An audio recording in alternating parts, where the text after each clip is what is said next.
Dr. Finlay's Casebook.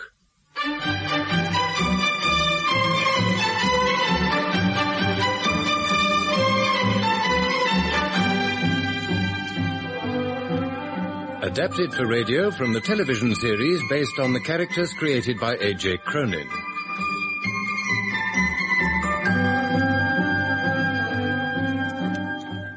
With Andrew Cruikshank as Dr. Cameron, Barbara Mullen as Janet, and Bill Simpson as Dr. Finlay. This week, Out of the Blue, written and adapted by Pat Dunlop.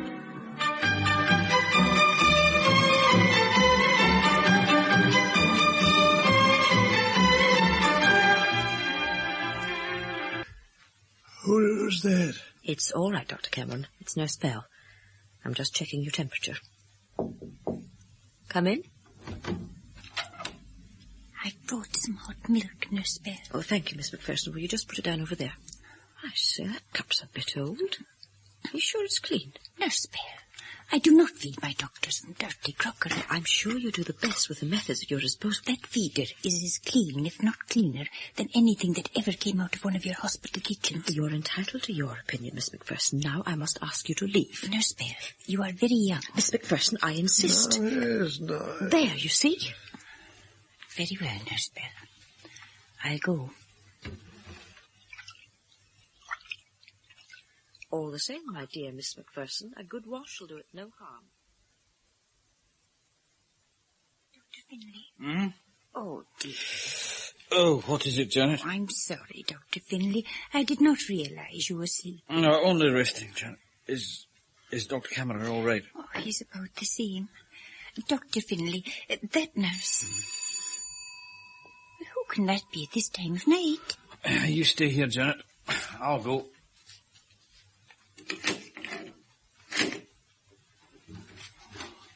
Good evening. Dr. Finlay? Hi. The name is Cameron. Dr. Cameron. Oh, hi. You'd better come in. Thank you. Cameron, did you say? Yes, I'm Dr. Cameron's nephew, Bruce. Oh, aye. Aye, just come on away through. Caught the midday train from London. I'm sorry to descend on you so late. I've forgotten what time you go to bed in the provinces. There'll not be much going to bed tonight. Janet, this is Dr. Bruce Cameron. Miss Macpherson? Well, I would never have recognized you. That's not surprising. I was only 17 last time I was in this backwater. How is my uncle? Oh, it's pneumonia. I'm afraid he's in a bad way, Dr. Cameron. Look, you'd better make it Bruce, otherwise it's only going to be confusing. Right, yes, he climbed halfway up a mountain in the freezing weather to treat an accident case. Well, he's a bit old to be doing that sort of thing, isn't he? I was away. Oh, yes. Well, can I see him, do you think? Oh, you can, of course, but I doubt if he'll recognize you. I'll take you to his room, Doctor. Oh, no, don't worry. I'll find my own way. As you wish. Up the stairs, and it's the room at the front of the house. The nurse is with him. Now, come along, Dr. Cameron. You must take some nourishment. To take it away, woman. How is he? Well, he's not fit to see visitors. Are you a friend? A relation. His only one, as far as I know. Hello, Uncle Angus. It's Bruce. You've left it a little late, man. Oh, I'm sorry, Uncle. My practice is important, you know.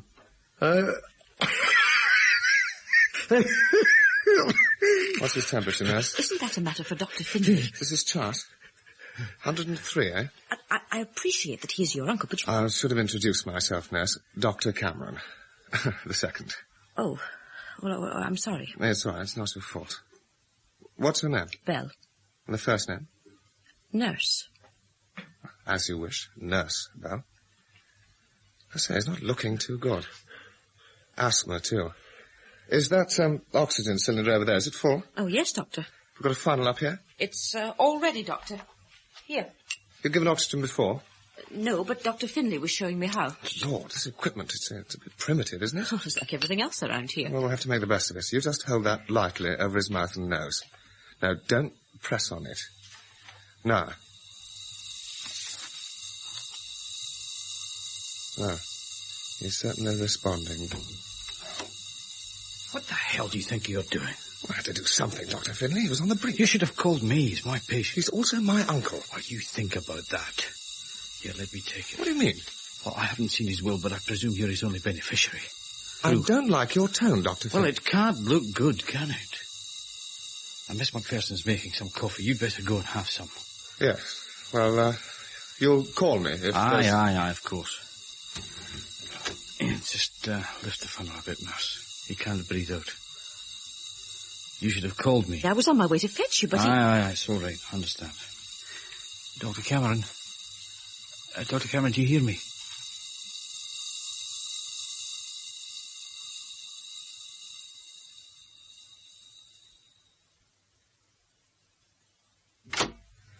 Ah, Miss McPherson.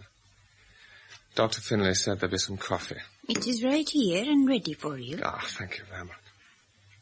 Is it, busy practice, Miss It is McPherson? busy enough to keep 2 good men on their feet most of the day and half the night. They'll be mostly panel patients, I suppose. I'm sure I would not know one from the other. We've only the one waiting room. Well, the distinction's a simple one. It's, the difference between the rich and the poor. The only difference I've heard the doctors mention is between the sick and the well. How is he? Oh, he's just conscious, but I doubt it'll be for long. Huh? He's asking for you, Janet. Why, I'll go up. I'd better go up too. No, we're running low on oxygen. Bruce, do you drive? Yes, of course I do. Well, I can't leave him for long. Will you take my car down to the cottage hospital and get another cylinder? Here are the keys. Oh, yes, but how do I get there? Well, it's only just up the road, and when you get to the bottom of the drive, you turn left, and then you go straight as far as the railway bridge. He sent for me, Nurse Bell. Can he still talk? I think he's awake. Dr. Cameron. You wanted me, Dr. Cameron? All right, Janet. Is there something I can do for you, Doctor? It's a long time, Janet. 17 years. Aye, Doctor. 17 years. I'm grateful to you, Janet. Oh, you've no need to be, Doctor. I'm an old fool, Janet. Oh, wish, Doctor, that is quite untrue. It should have been said years ago. Oh? I'd like you to... Dr. Cameron. Doctor, Nurse Bell. What is the matter with him? He needs more oxygen. Fetch Dr. Finlay, quickly. Yes. It's all right. Here, nurse, it's all right. And that's the way, nurse. Yeah, I'll just switch it on now.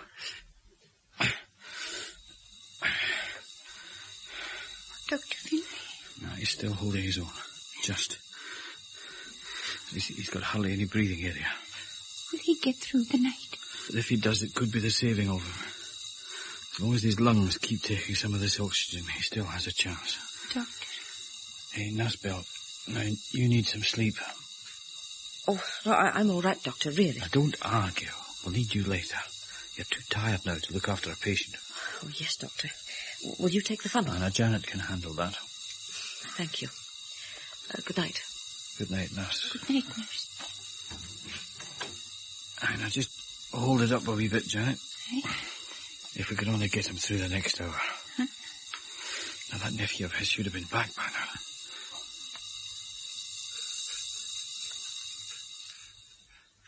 Dr. Finlay. Oh, damn. We're out of oxygen. Where the hell has that man got to? Janet, go and telephone the cottage hospital. Oh, that'll be him now, Doctor. Oh, thank God. We'll get him straight up here. I will, Doctor. Oh, come on, man. Come on. Just hang on, Dr. Cameron. Just hang on. Ah, there you are. Yes, sorry to have been so Now, long. over here, quick. No, I had to walk halfway. Here. I've ditched Right. your car, I'm afraid. It's that bend by the railway bridge. The road's like That's all right. glass. You can worry about that tomorrow. Now, the key, man. Where's the key? Key? Oh, damn it. Well, they didn't give me Oh, one. for heaven's sake. Oh. Dr. Finlay, if it is the thing for turning it on you want, there is one on the other tube. Oh, thanks, Janet. Damn thing's stuck. Here, let me do it. Oh, come on. It must be jammed. Can't be. Now, hold it upright. That's it. That's got it. Here, quick, over his mouth. Quickly now.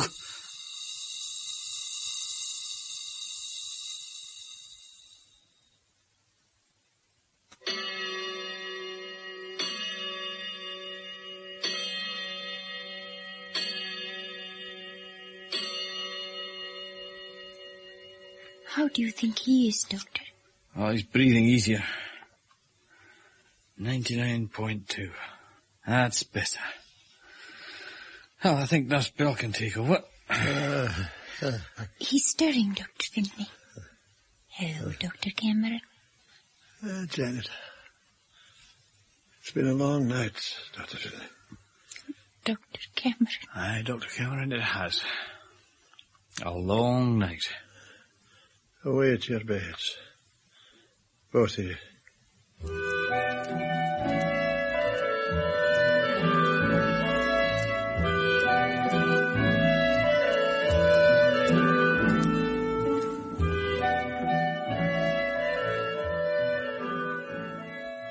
Janet!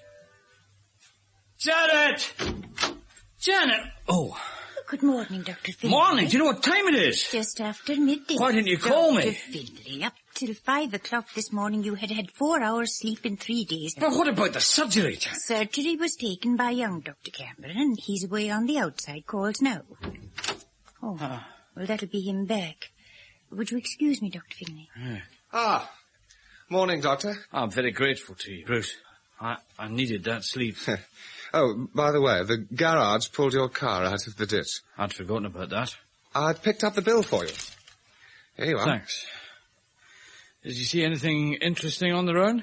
Only Mrs. Moncrief and her twinges. I'd hardly call that interesting. There's nothing wrong with her. Oh, no, but she loves a visit from the doctor. She says you only see her about once a month. Even that's an indulgence. Well, I've got her down for another call tomorrow. What for? Oh, damn it, man. She's a gold mine. You can build a practice on people like her. Well, you'll be wanting to get back to your own. I'd better do something about a locum. Oh, there's no hurry. Oh, I'm sorry. It's all right, Nurse. I was just coming. You know, Nurse Bell's had it pretty rough these past few days. I'm going to take her out to lunch.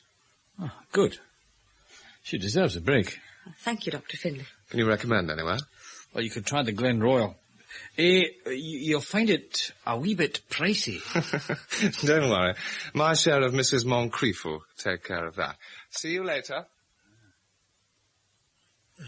Janet? Yes, Dr. Cameron. Well, what is the time, Janet? It's nearly 1 o'clock. How are you feeling?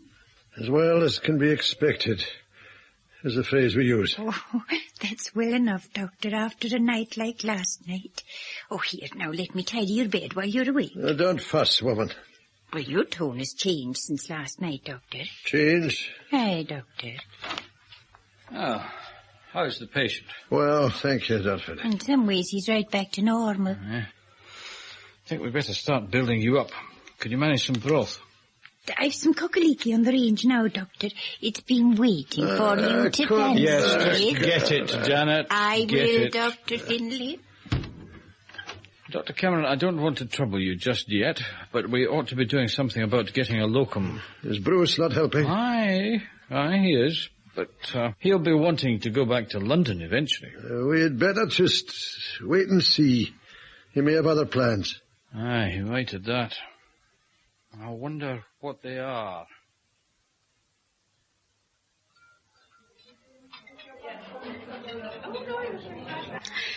If you must know, it's Marjorie.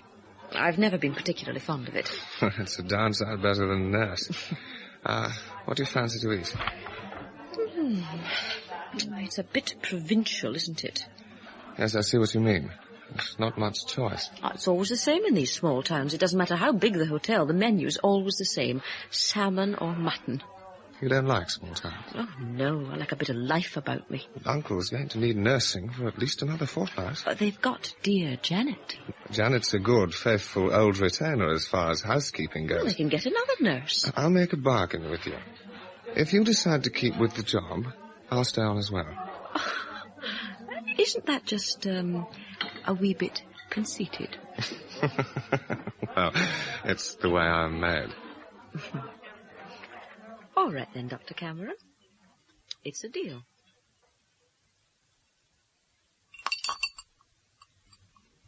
Good. That's 3 days now your temperature's been normal. I know it. I bet you do. Dr. Finlay, this illness has made me very much aware of my age and my limitations. Well, supposing you did have to think of retirement, have you decided what you would do about the practice? The question is hypothetical, Dr. Finlay. Aye. However, you have my assurance that I will do everything possible to see that it does not fall into the wrong hands.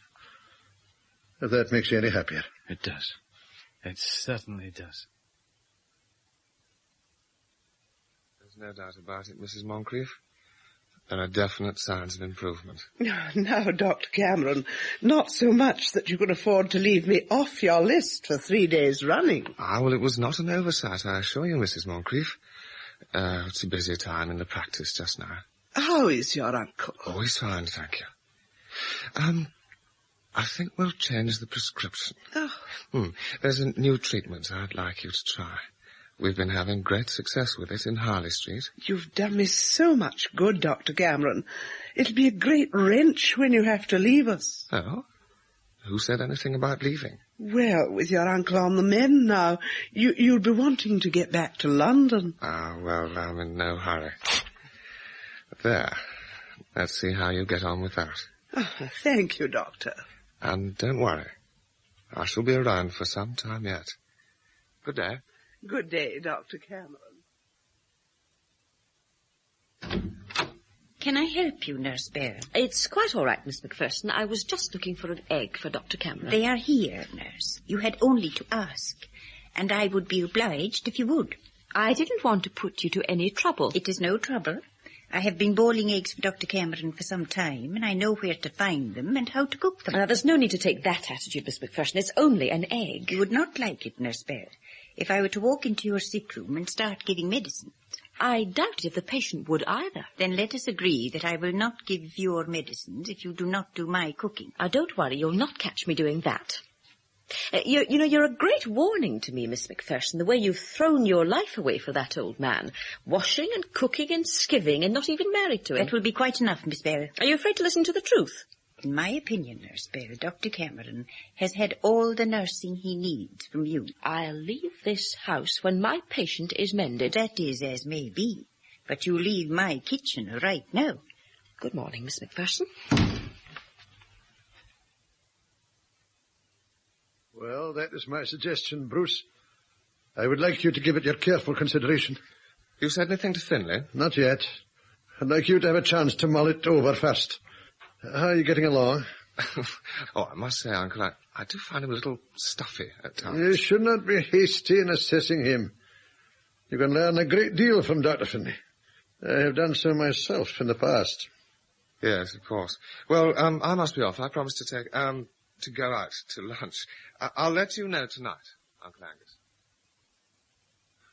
5 guineas, 10 guineas, and 25 and 3s. Oh, you're back, Dr. Finlay. Right, Janet, just a minute. There was another visit last month.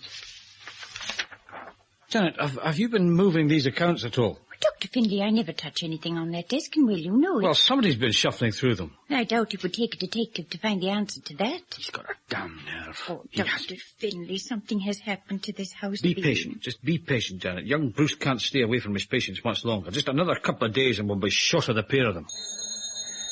I hope you're right. Arden House? No, I'm afraid he's not. Oh, I see. Would you hold on, please?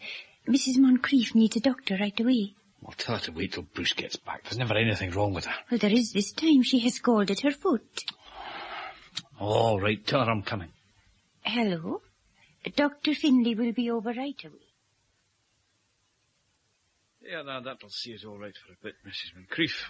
I'll be round to have another look in a day or two.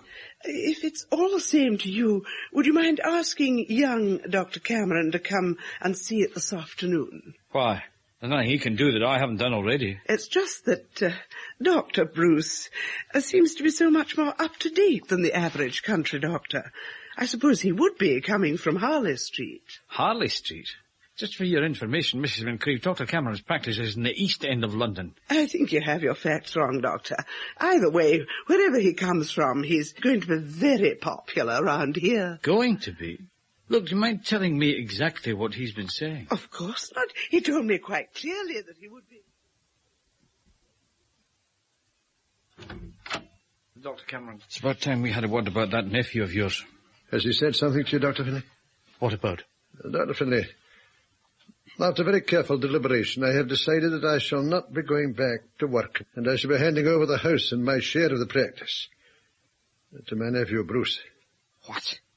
It will not, of course, in any way affect your own interest in the partnership. Oh, not much it won't. You realise you played right into his hands. I do not understand your man. Dr. Cameron, this nephew of yours walked into this house when you were at death's door with the sole intention of taking over from you, dead or alive. You have proof of this? Yes. He resigned from his London practice before he came up here. How do you know that? Has he told you? No, but I've just telephoned one of his assistants in London, a Dr. Herbert. Bruce told them he was leaving to take over a family practice in Scotland. That was presumptuous of him. All the same, Dr. Finlay, it can make no difference to my decision. But it should make all the difference in the world. I do not see why. Bruce had the right to expect to inherit. He's my own brother's son. Dr. Cameron, you're not dying. By handing over on retirement, I'm merely anticipating the terms of my own will. I am entitled to do that, Dr. Finlay. Aye, you are, of course. It is perhaps not an ideal arrangement, but he is a blood relation and a qualified doctor.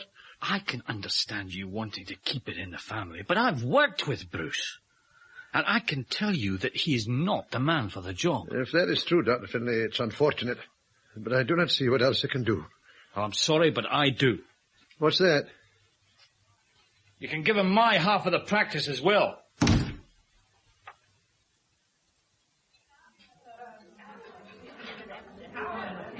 Well, how do you think the old boy is now, Marjorie? Of course, he's fine.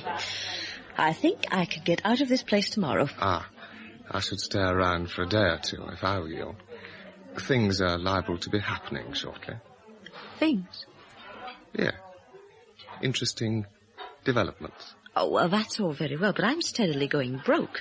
I could be earning half as much again in Morningside. Well, there are other sources of gain besides professional fees. How do you mean? You might marry me, for instance. Marry? I feel I ought to say, this is so sudden, Dr. Cameron. Yes, well, of course it's sudden, Marjorie. To expect a proposal to go on and on, like a magazine serial. But we've only known each other a fortnight. It's part of a doctor's stock in trade to make a quick decision. I expect a nurse to have the same attributes. Oh, or all the same, I must have time to think it over. Isn't that what I should be saying? Yes. And I'm willing to give you time. Some more wine. There. Is that time enough? Almost. I'm just a wee bit worried about your prospects. Well, what would you say if I told you you were about to marry the successor to the Arden House practice? Seriously? Seriously. My uncle is giving me the house and his half of the partnership. Lock, stock, and barrel. Now, just a minute. You don't think I'm going to marry you just to hibernate in this dump for the rest of my days? Well, hear me out, Marjorie.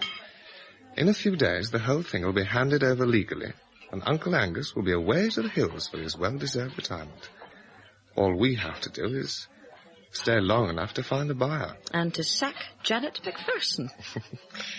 Dr. Cameron, you've got yourself a wife. Splendid. We'll have another bottle. Waiter. Are you not perhaps being a little hasty, Dr. Finlay? What will you do? I'll do what I intended to do last month, Janet. I'll send in my acceptance of a place in medical school. But it's you I'm worried about. It's very kind of you, but I think my path is clear. How? Dr. Finlay, in all of 17 years, Dr. Cameron has never learned to look after himself, and he's not likely to learn in his retirement. I'll go with him. Dr. Cameron. It is all right, Janet. I have my doctor's permission to be out of bed. Is that not so, Dr. Finlay? That's right. Has Bruce not returned yet? No, I haven't seen him. Or Nurse Bell either. A pity. I wanted to speak to him, and I should like both of you to hear what I have to say. I think that is them now, Doctor. Bruce, would you come in here a moment? Oh, Uncle Angus. You're up. I am up. Oh, well, you're just in time to celebrate with us. Marjorie and I are getting married. Congratulations. That's nice. Thank you, Dr. Cameron. Very pleased. Yes. Well, shall we all have a dram, Uncle? No, later. I'd like to have a word with you first. I am advised that the best way to complete our transaction is by a deed of gift. I've drafted out the main points. I thought you might like to see them. Oh, I'm sure you'll have taken care of everything admirably, Uncle. Read it, man. Oh, well, if you insist.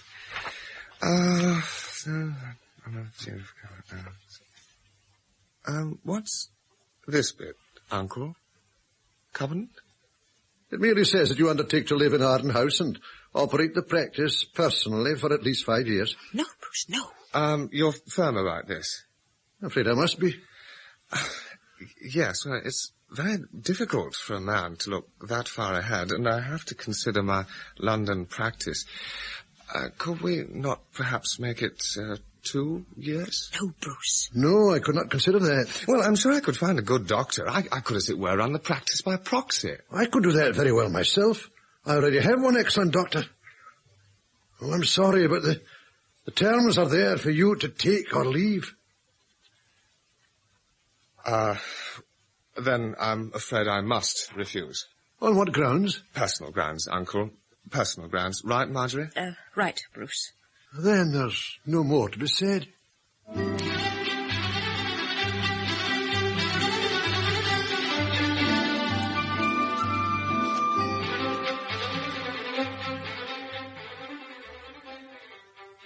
Bye, Uncle. Bye, Dr. Cameron.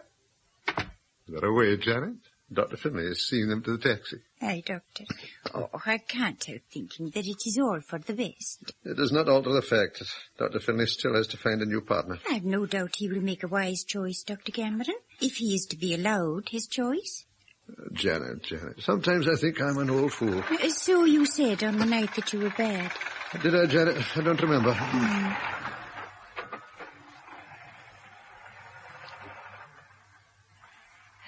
There they go. Well, that's that, eh? Dr. Finlay, I think perhaps you were right to mistrust my nepotistic instincts.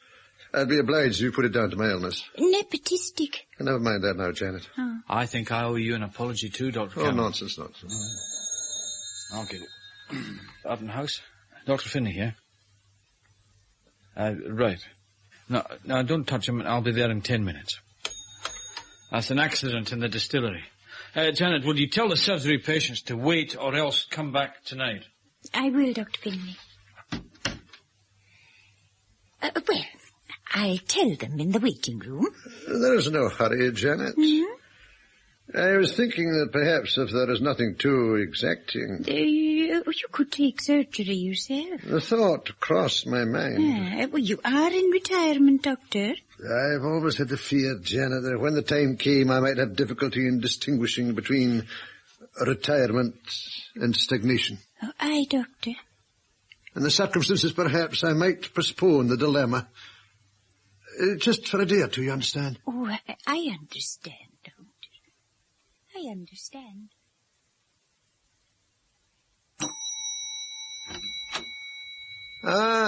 Come in, Mr. Cranston. How are you these days?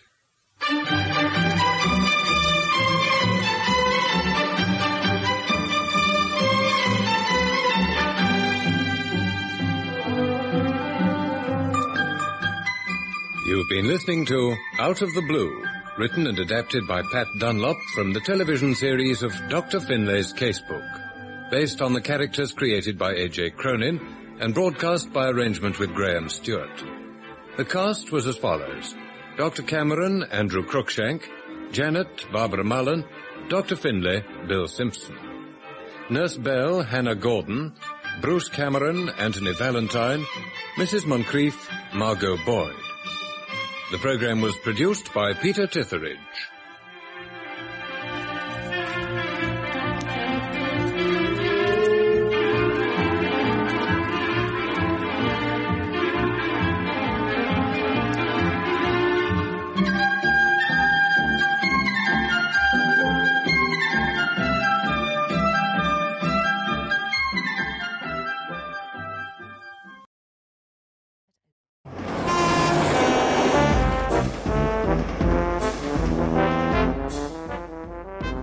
Change at Oglethorpe by Peter Morford, starring Michael Williams and Peter Davison.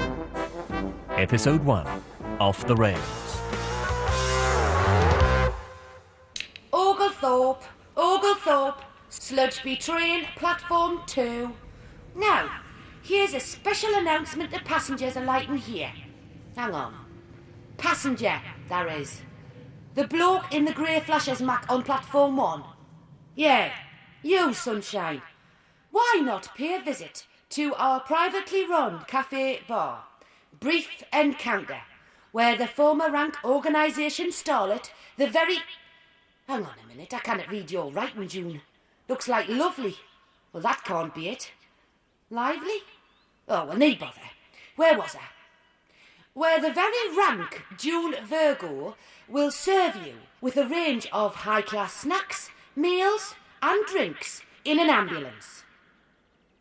In an ambience that conjures up the magic atmosphere of the golden age of the silver screen.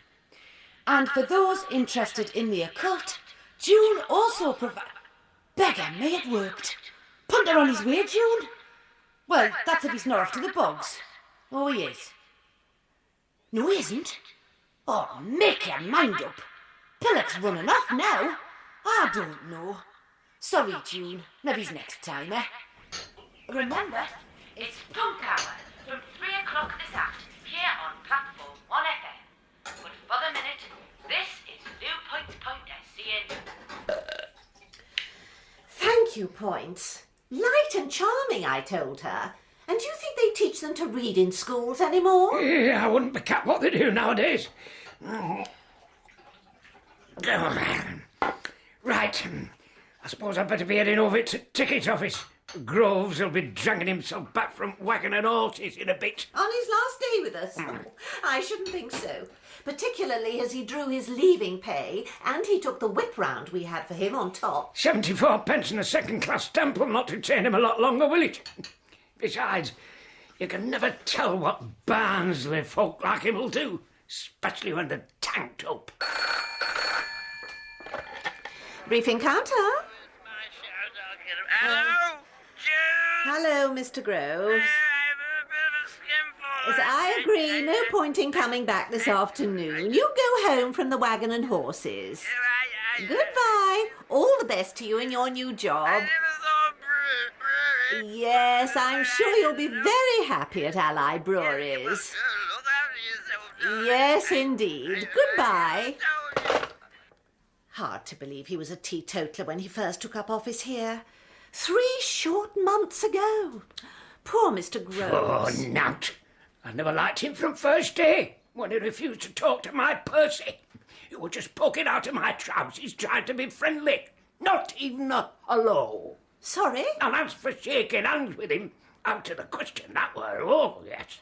I know I'm going to regret this, but what are you talking about, Rocket? I'm talking about that Barnsleyite Grove snubbing my Percy.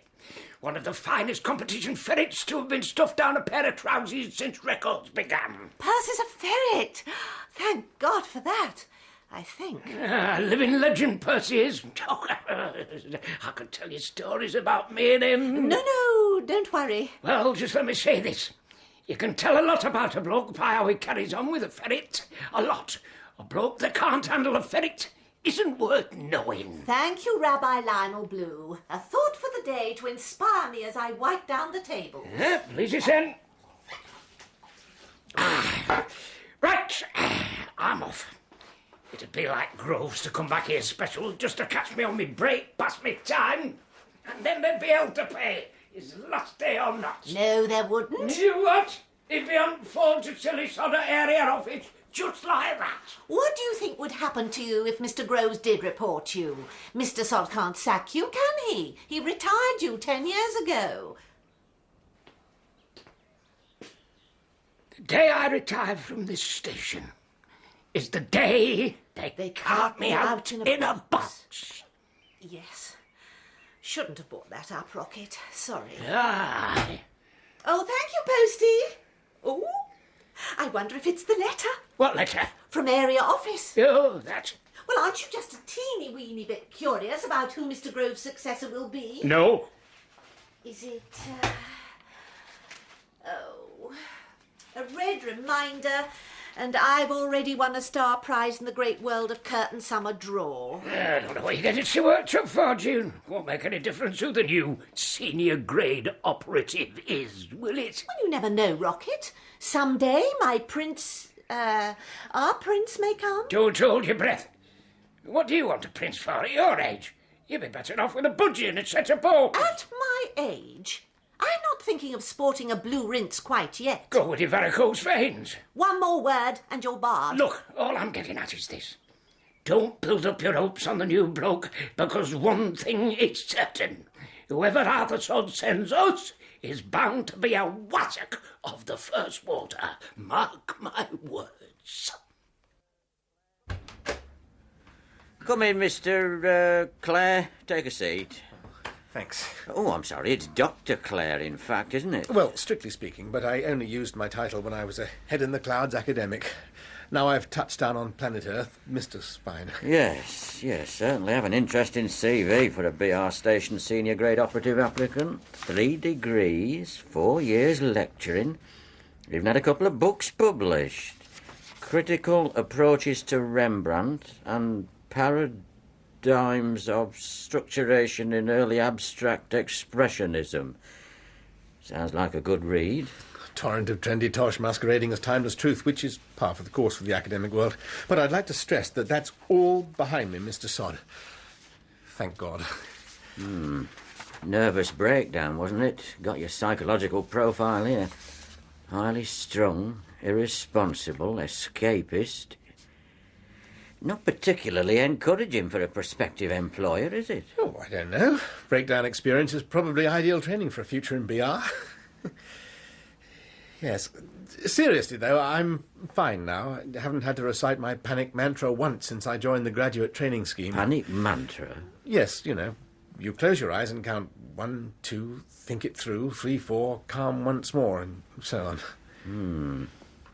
Also not encouraging was your score in the trainee senior final exam. Question, what do you perceive to be the greatest challenge currently facing the rail network in Britain? Answer, those dickheads at the Department of Transport, obviously. Fair enough, isn't it? David, nitty-gritty, why do you want to run a small country railway station? 2 reasons. First, I want a down-to-earth, simple existence among down-to-earth, simple people. Well, not simple people, obviously, but the sort of people who call a spade and not a counter-displaced project object icon. I see. The second reason is in my jacket pocket. Oh, yes? Mr. Sod, meet Bert. Bert? Indeed. Bert is a 00 scale loco driver from a model railway I've had ever since I was a child. It started out as a toy, it became a hobby, and eventually it was therapy. To cut a long story short, Mr. Sod, running a small country railway station would be the realisation of a lifelong dream for me. Dream?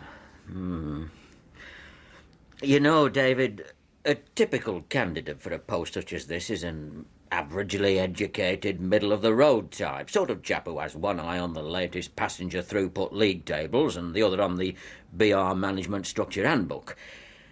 You, on the other hand, are an irresponsible, escapist intellectual with a dream, a history of mental breakdown and a misshapen lump of plastic in your pocket. My ex-girlfriend's cat got him. Twice, actually.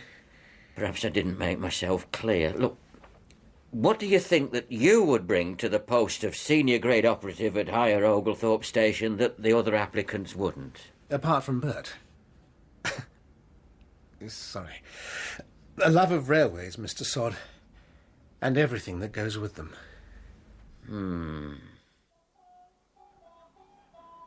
Another drop of tea, June, please. Hattie, was that all right for you, love? Very nice, June, as usual. Let's see. 2 goodbye Mr. Chips fish platters, 3 baps and pot of tea, $5.50 altogether. Tea, Rocket. Yeah. There we are. Just right. June, a word. Don't mind me. Other end of the bar, Hattie. Yes, love. I saw my Herbert last night, as plain as day. He was sitting under one of my dryers in the salon reading a brochure on UPVC replacement windows. It's a sign. But a sign of what? He never set foot in the salon when he were alive on account of my exclusive beauty products playing havoc with his sinuses. And another thing, he thought UPVC were very suspect. Did he? Did he? Aye. Something's wrong, June. There's only one thing for it. I need you to get in contact with the other side as soon as possible, love. How are you fixed at the minute? Well, of course, one cannot be too hasty with the other side. Many hours must be spent in purifying meditation before the medium can attempt to lift the veil to the mystical brightness beyond. Tonight, after the 8:30 sludge be stopping, I'll close up early. Thank you, love. Oh, Hattie, on a different note, your satin skin beauty products. Yes? Have you had a chance to make up another batch of your avocado and gooseberry anti-wrinkle cream? I've completely run out. Run out of what? Anti-wrinkle cream. Oh, anti-wrinkle cream. By gum, you get through some pots of that. Have you thought about a refillable tub? Or a bucket apple? No. Be cheaper for you. Perhaps, but have you made up more? I'm afraid not. Bit of a hiatus on the production line. Equipment failure. You know my slightly astringent dandelion and burdock body tone and tingle? Yes. It ate through my bath last week. Oh, dear. I wouldn't have minded, but I were in it at the time. Any road, be a couple of weeks before I get back into full production. Oh, my train.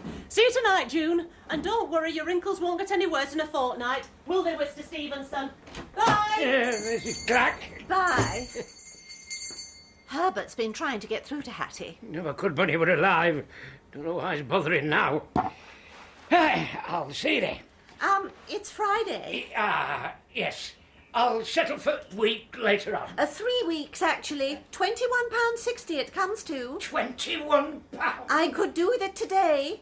Call it 20. Where am I going to get hold of 20? You see, I need to balance... Oh, look. Hattie's left her shopping. Stand still. What? Don't move a muscle. Do exactly as I say. Very, very gently. Put that bag down and walk slowly towards me. What you've got there is a suspect package. Suspect? It's Hattie's shopping from the covered market. Put it down and walk slowly towards me. Even if I were not one of the finest occultists this side of the Pennines, I could tell you exactly what's in this bag. You know the rules and regs. Tripe. Happen, but we've got to follow them. No, what I mean is, this is a bag of tripe. Put it down. Rocket. Down! Oh, what a performance. Over here. This is a job for the professionals. And by professionals, you mean... Me. How surprising. You guard door and don't let a soul in. I'll be back quicker than a Fred Truman bouncer. I've got just the thing for this situation. A pound of onions. Morning. He can shift for an old un, can't he? Like a wizened old whippet. Don't come in. Better stay where you are. Well, I want an espresso to take away, love. I'll bring it over to you. There's a bag of tripe in here. I've seen bags of tripe before. Apparently, this one might explode. 50 pence, please. Right. Thank you. Gangway! Oh, good grief, it's Isaac Walton. Call again. Bye. Don't get that fish hook caught on my dress. No chance. Ogle Valley fly casting champion, 5 years on the trot in the 50s. I've lost none of my subtle skills. Oh? Get over here. It is not but a couple of sauces. Disposing of a suspect package is supposed to be a job for the army. I am army, and I've got a leg full of jerry bullets to prove it. Well, I bet they don't use fishing rods. Perfectly still now, June. Not a sound. This requires absolute concentration.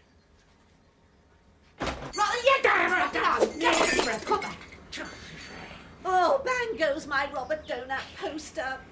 I thought you said you were a champion. I didn't have this clothhead jumping out at me at a critical moment, did I? What you doing with your fishing rod, Rocket? Listen, load both barrels of my shotgun and meet me out in the yard by throwing coal off it. Why? Suspect package. Oh, we're going to shoot at it? No, we're going to club it to death on the double. Right. This is preposterous. Stand still. Here we go. There you are. Oh. Up she goes. Duck. Oh, of all the... Oh, ludicrous. Mind the tears. Desperate times call for desperate measures. I did a lot of this sort of thing in the Western Desert. What, swinging a bag of tripe around on the end of a fishing rod? Oh, that must have put the wind up Rommel. Stand aside. Clear to reopen. It's tripe, I tell you. 2 pounds of finest pig bag from Garsides. She eats it while she watches the wrestling. Oh, you gods. Unusual catch Rocket's got there. Oh, hello, Posty. Oh, isn't it? There you go. And will you sign for a recorded delivery item as well, love? Ah, delighted. Everything all right? What were that? Don't ask. Good job one of you's normal, love. Yes, bye. Oh, the area office letter. Oh, now where's my magic pyramid and wand? Oh, these pork scratchings are past their sell-by date. Oh, never mind. Under the pyramid the letter shall sit, to bring me good fortune when I open it. May he be handsome, may he be fair, have all his own teeth and a full head of hair. Wand, make true what I ask of you. 5 minutes should do it. No, make it 10. Someday my prince will come. The 1440 intercity service to Leeds will depart from platform 12. Peterborough and Leeds only, platform 12. Ticket. Got a BR travel warrant here somewhere. There. Oglethorpe via Leeds. Hang on, this warrant is for travel tomorrow. Ah, so it is. Well, just between us, couldn't wait to get up there. See Oglethorpe and die, eh? Understandable.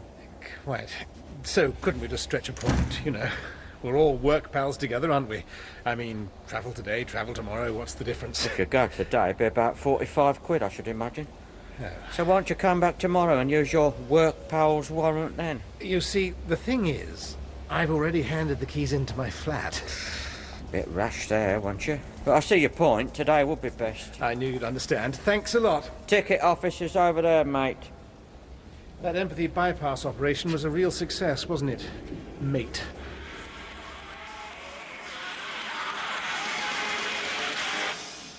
Platform 1 again. Kick in with Skunk and Nancy. Right, what's coming up next? You get you to clip round here from me if you don't turn that rubbish off. I can hear it right over by the Folk Water Tower. Yeah? Great. Folk don't want it, you know. Hey, turn that mic off. The old Brummage station can hear us. Oh, there's nobody here, man, Rocket. Walrus and June. No cat. Come on, let's go get a cover. I'm parched. Oh. OK, then. Hey, did I tell you about the goal I scored on Saturday? Wasim, the skipper. He's won the ball on the halfway line and he's chipped it straight up in the head. Right? 30 yards out I was. Best headed goal anybody at the club could remember. Yeah, if it's as you want. I netted a 58-yarder once. Oglethorpe versus Digworth Rovers, 1938. Used to be a black bite spot. 2 teas and 2 rounds of toast, June, please. Oh, why? I can pay me mess bill. Points, my winnings. Give them to June. Winnings? Aye. 20 quid for the first one to destroy that suspect package, and he has first go. It were my gun. Don't move a muscle. This is a job for the professionals. You wily reprobate Rocket. You knew it was tripe all along. What? Keep the money points. Put it towards a new hairdo or something. I'm too excited to be bothered about mess bills now. I know who the new SGO is. A Mr. David Clare. Lovely name, isn't it? Knew a fella called Sweetman once. He were an axe-murderer from Shipley. When's he coming? Tomorrow. I wonder what sort of bloke he'll be like. Exactly the same as all t'others we've had. If my tarot cards are anything to go by, he'll be a very different cast of gentlemen. Oh, no. What's up? Rocket, tomorrow's not your ferret fancier's bun fight in the yard, is it? What do you mean? Oh, no. It's tonight, as it happens, any road. Oh, good. David will have a whole month's grace before he sees what you and your drunken cronies get up to, whatever it is. Listen, you can tell a lot about a bloke by how he... Oh, yes. Yeah. Hey, Rocket, do you reckon I could come along to the ferret do tonight, like? Hey, it might be a good... It might be interesting. Do you know what goes off? Oh, aye. You would shove a crazed hunk of vermin with razor-sharp teeth down your kecks, let it have a good writhe around, and then you pull it out a split second before it chomps off your tadger. Oh, please. Right, well, not to put too fine a point on it, young lady, you are lacking a certain vital piece of equipment for the job, aren't you? A tadger? A ferret. I didn't want to do it, man. I just want to watch. Yeah, I'll have to check with it, lads. Afternoon, June. Mr. Stevenson. Miss Pointer. Hello, Hattie. June, I think I must have left my shopping in here at dinner time. You haven't found it, have you, love? Ah.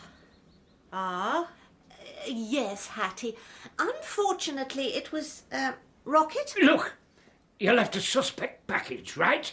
What are you talking about? It were £2 a try. It were £2 of suspect package, which were removed for reasons of public safety by army personnel.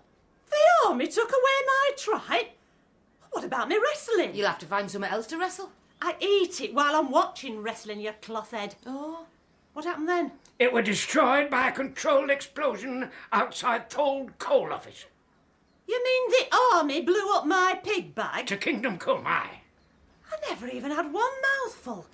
What a waste. Yeah, but you never know. Happened a lump landed by your Herbert on t'other side, and he had it instead. Oh, he were partial. Happen that's what he were trying to tell me t'other day. Hey, June, happen that's why I left it behind. God works in mysterious ways. Yes, indeed, but I don't think exploding tripe would ascend as far as the mystical brightness, Hattie. Well, we can ask him tonight, can't we? Bye, love. Bye. Hey, a tripe might not have ascended as far as the mystical what's-it, but it reached the men's bogs all right. Hey, the roof splattered, man. I was wondering what that was. Oh, Hattie! Sort your toast out points. Hattie! Sorry, love. I forgot to mention it. Would you mind postponing tonight's séance for a day or two? Something rather important's come up, and I desperately need a hair appointment, facial, full-body massage. In fact, the works. Well, I were right looking forward to getting hold of Herbert. Oh, I know it's short notice, but I would appreciate it. Tell you what, June, why don't we combine the two? You perform the séance while I get stuck in with makeover. I don't think I could possibly lift the veil under those circumstances. Enormous composure and concentration are required. You could do it. An old trooper like you. I prefer former artiste, if you don't mind. Same difference. It would be a challenge. Of course it would. All right, I'll give it a try. Grand. But hey, I wanted it brief encounter, June. You picked up Herbert in their champion last time. I'm a medium, Hattie, not a transistor radio. But yes, that will be fine if you can manage. I'll bring everything with me. Bye, love. Till tonight, Hattie. Today, June Virgo, cafe proprietress. Tomorrow, June Virgo, femme fatale. Lying prone is one thing, but wearing a face pack is definitely cramping my style, Hattie. Oh! Don't you ever warm the massage oil? Coal is good for your buttock cellulite. Oh. Ask him about the tripe. Oh, I'll try once more. Are you still there, Herbert? Speak to me. Come back through the veil. Come back through... Oh, the mystical brightness is dimming. Come back through the veil. Stop your bloody moithering, Herbert, and come back through this minute. 2.5 hours late. Not a particularly auspicious start. Still, my station. I can't get over it. Oh, where is he? What about this, Bert, eh? And look at these buildings. Good old Millstone grit in all its down-to-earth glory. Perfect. Let's explore. Starting with the cafe, if it's open. Dying for a tea. Just going for a turn round the yard, lads. See you in a few minutes. Wait till we're out of sight, points. I've made something to stick on Perch's head. They'll knock t'others dead for the final. OK. Hey, somebody's off to the cafe, look, man. They'll be lucky. June closed up ages ago. That Hattie's given her a beauty treatment. I thought they were having a séance. Same thing when you think about it, really, isn't it? Trying to bring dead back to life either way. Oh, hang on a minute. Here, old Bertie. I shall have to tie up my trouser strings a bit tighter, or he'll be running off when he gets back down there. Oh, OK. What are you doing at him? And I didn't think he likes me, man. It just doesn't take to some folk. Give him here. Oh, thank Gaza for that. Down you go, Percy. I'd stop your noise. Hey, he's having a good ride. Hey, I hope he's not peckish. Yeah, he'll be all right now. So long as nobody else upsets him. Come on. Far end at yard's best. We can't be seen from there.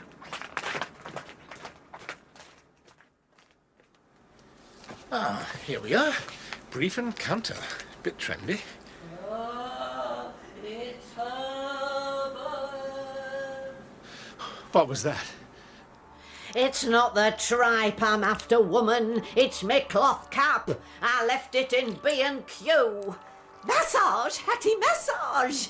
It's not 2 pinfalls, 2 submissions, or a knockout. Sorry, June, but it's as if he was standing there. I'll calm down. You carry on. Hold still, Percy. Does he look champion with that on it? He looks proud to wear it, Rocket. Of course he is. He's from Pudsey, you know. Hey, that bloke that went to the cafe. He's staring through that chink in the curtains, look. He's watching June having a rub down and that. He's a peeping Tom. He must be desperate. Dirty bugger. Right. He's in for a surprise. Let's get him. I'll get my shotgun. He's gone again, Hattie. For one last time, Herbert, come back through. If you don't come back through immediately, Herbert Clack, I'm going to set fire to your shed. 27, 28. I am master of my fate. Gotcha! Oh, great. Man. He has come back through. Hattie, my robe. Just a minute. That's not my Herbert. You haven't come from t'other side for his cap, have you? Point, what have you done? And who are you? David, Claire, the new... You're not supposed to be here until tomorrow. I don't normally look like this. He's a peeping Tom. I caught him. He is not a peeping Tom, you imbecile. He's our new senior. Excuse me for not getting up, but I don't seem able to move. Oh, Point, if you've damaged him. Nice to meet you, David. Perhaps you'd like a brandy. No, a vigorous massage and scalp rubs. What do you want? No, I'll be all right in a minute. Give us your head. Ow! Oh, what's that, your eye? What's going on? It's the new SGO. Yes, I don't think we'll be needing the shotgun rocket. Oh, it's a new bloke, David, is it? I'll just open my flyer so you can shake hands with Percy. He's got his Yorkshire cap on now, special. Now you've upset him. Oh, let go of his nose, you little brute. 1, 2, think it through. Let me out! Oh, come back, darling. Percy's gaining on him. Percy, heel, boy. This'll get him back. He hasn't. He has. We used to just drive him to drink. Now we're shooting him. Rocket, you've assassinated our new colleague. Oh, I had to fetch Percy back. Hello, lad. Murderer. Oh, no, look. He's moving. Hey, no but wing. Oh, thank God. I'm coming, David. I'd do your robe up first, June. Oh, hold on. I'm going to give you the kiss of life. Don't move. Oh, that's got him up. Hand off. Look at him go, man. There's shamming. Typical. Young Mr. David Clare's off to hell his poor start. I don't give that lad 5 minutes in job.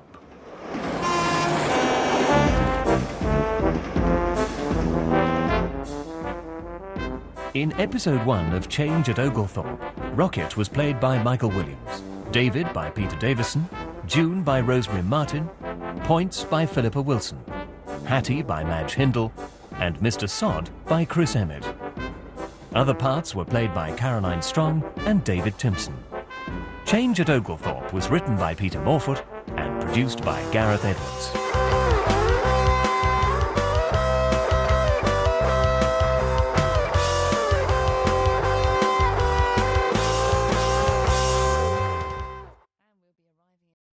The year 1855. The place, London. Characters? Me, that is Primus, And the mater? Cordelia. She's an actress, though it's a while since she found a part suited to her talents. She's also a jolly good chum of the managing director of a publishing firm. Gerald, he's a darling. She might marry him, she thinks.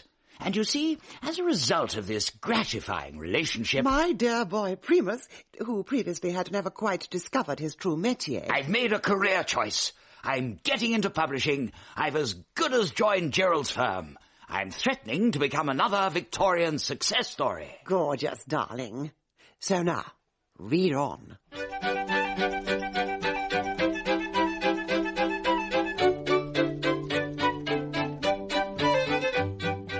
Bookcases by Martin Wade, with Michael Cochrane as Primus, Elizabeth Spriggs as Edith, Norman Rodway as Richard Burton, Maggie Steed as Cordelia, and David Horowitz as Gerald. Episode 2, Gone for a Burton.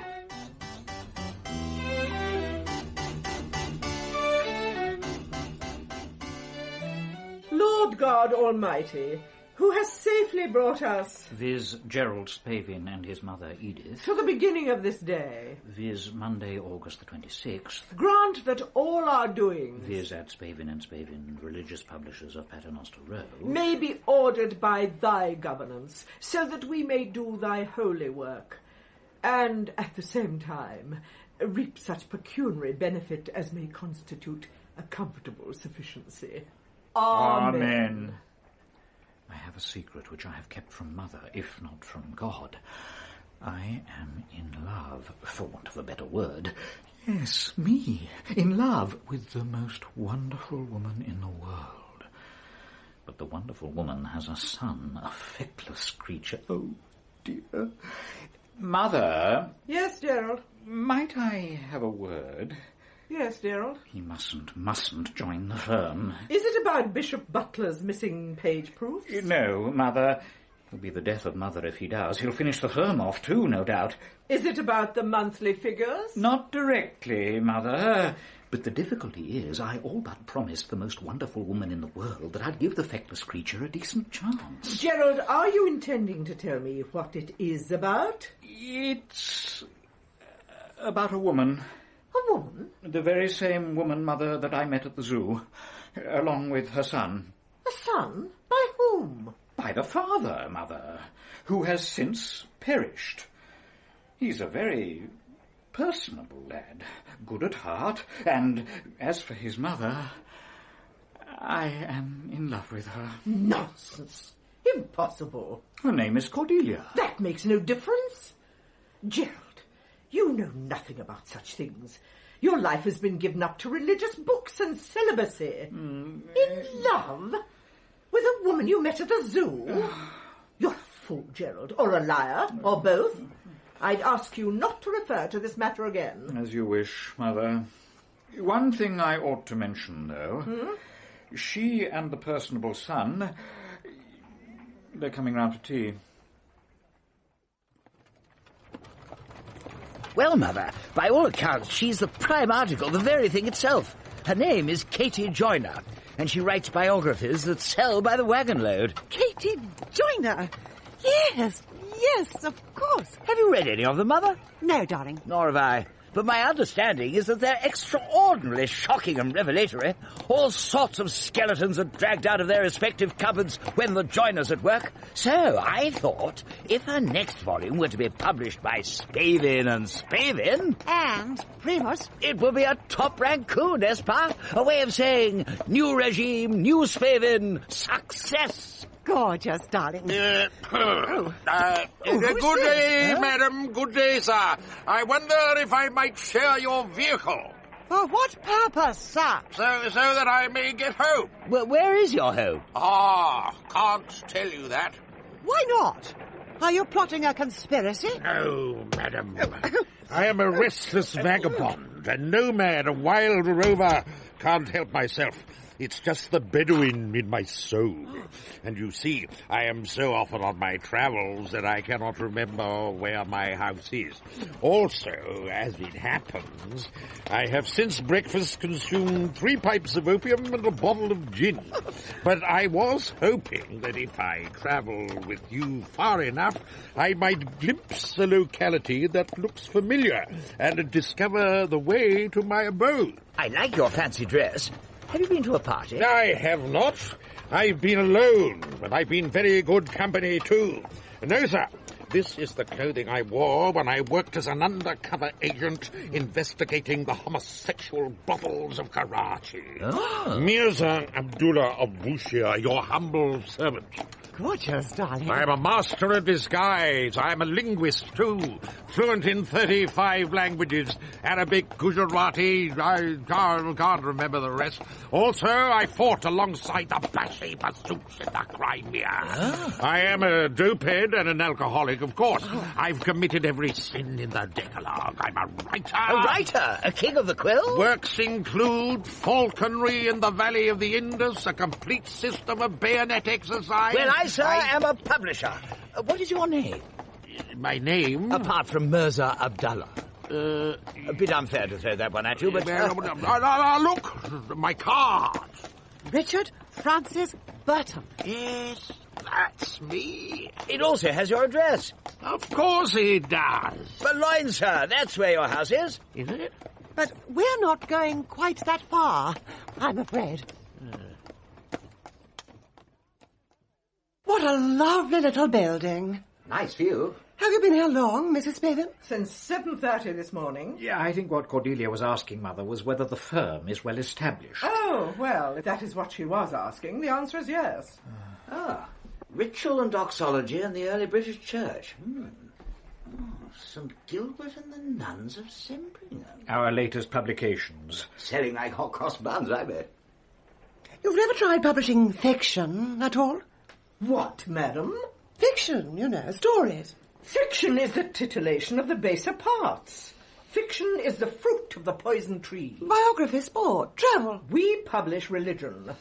So I gather. We have always published religion since 1749. You, sir. Me, madam? Primus's name is Primus, Mother. I'm informed that your mother is an actress. That's right, darling. What are you?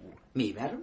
Do you have a profession? Oh, yes, for certain, madam, I do. You see, Mother... I'm in publishing. Are you? And which particular publishing house is it which accommodates you? If I may just at this point interject a word or two which may be helpful. This publishing house.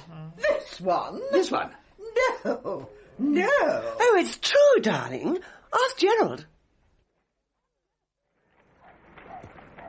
Well, thank you for coming. Both of you. Darling, the pleasure was entirely ours. Your mother isn't upset, I hope. Upset? No. She was a little taken by surprise, that's all. My fault. I should have broached the matter of Primus's employment a little in advance. I take it there'll be no problem? No. I'd like to get cracking ASAP, on a formal basis, I mean. My own office, regular salary, really start to show what I'm made of. Turn the firm round. Turn it round?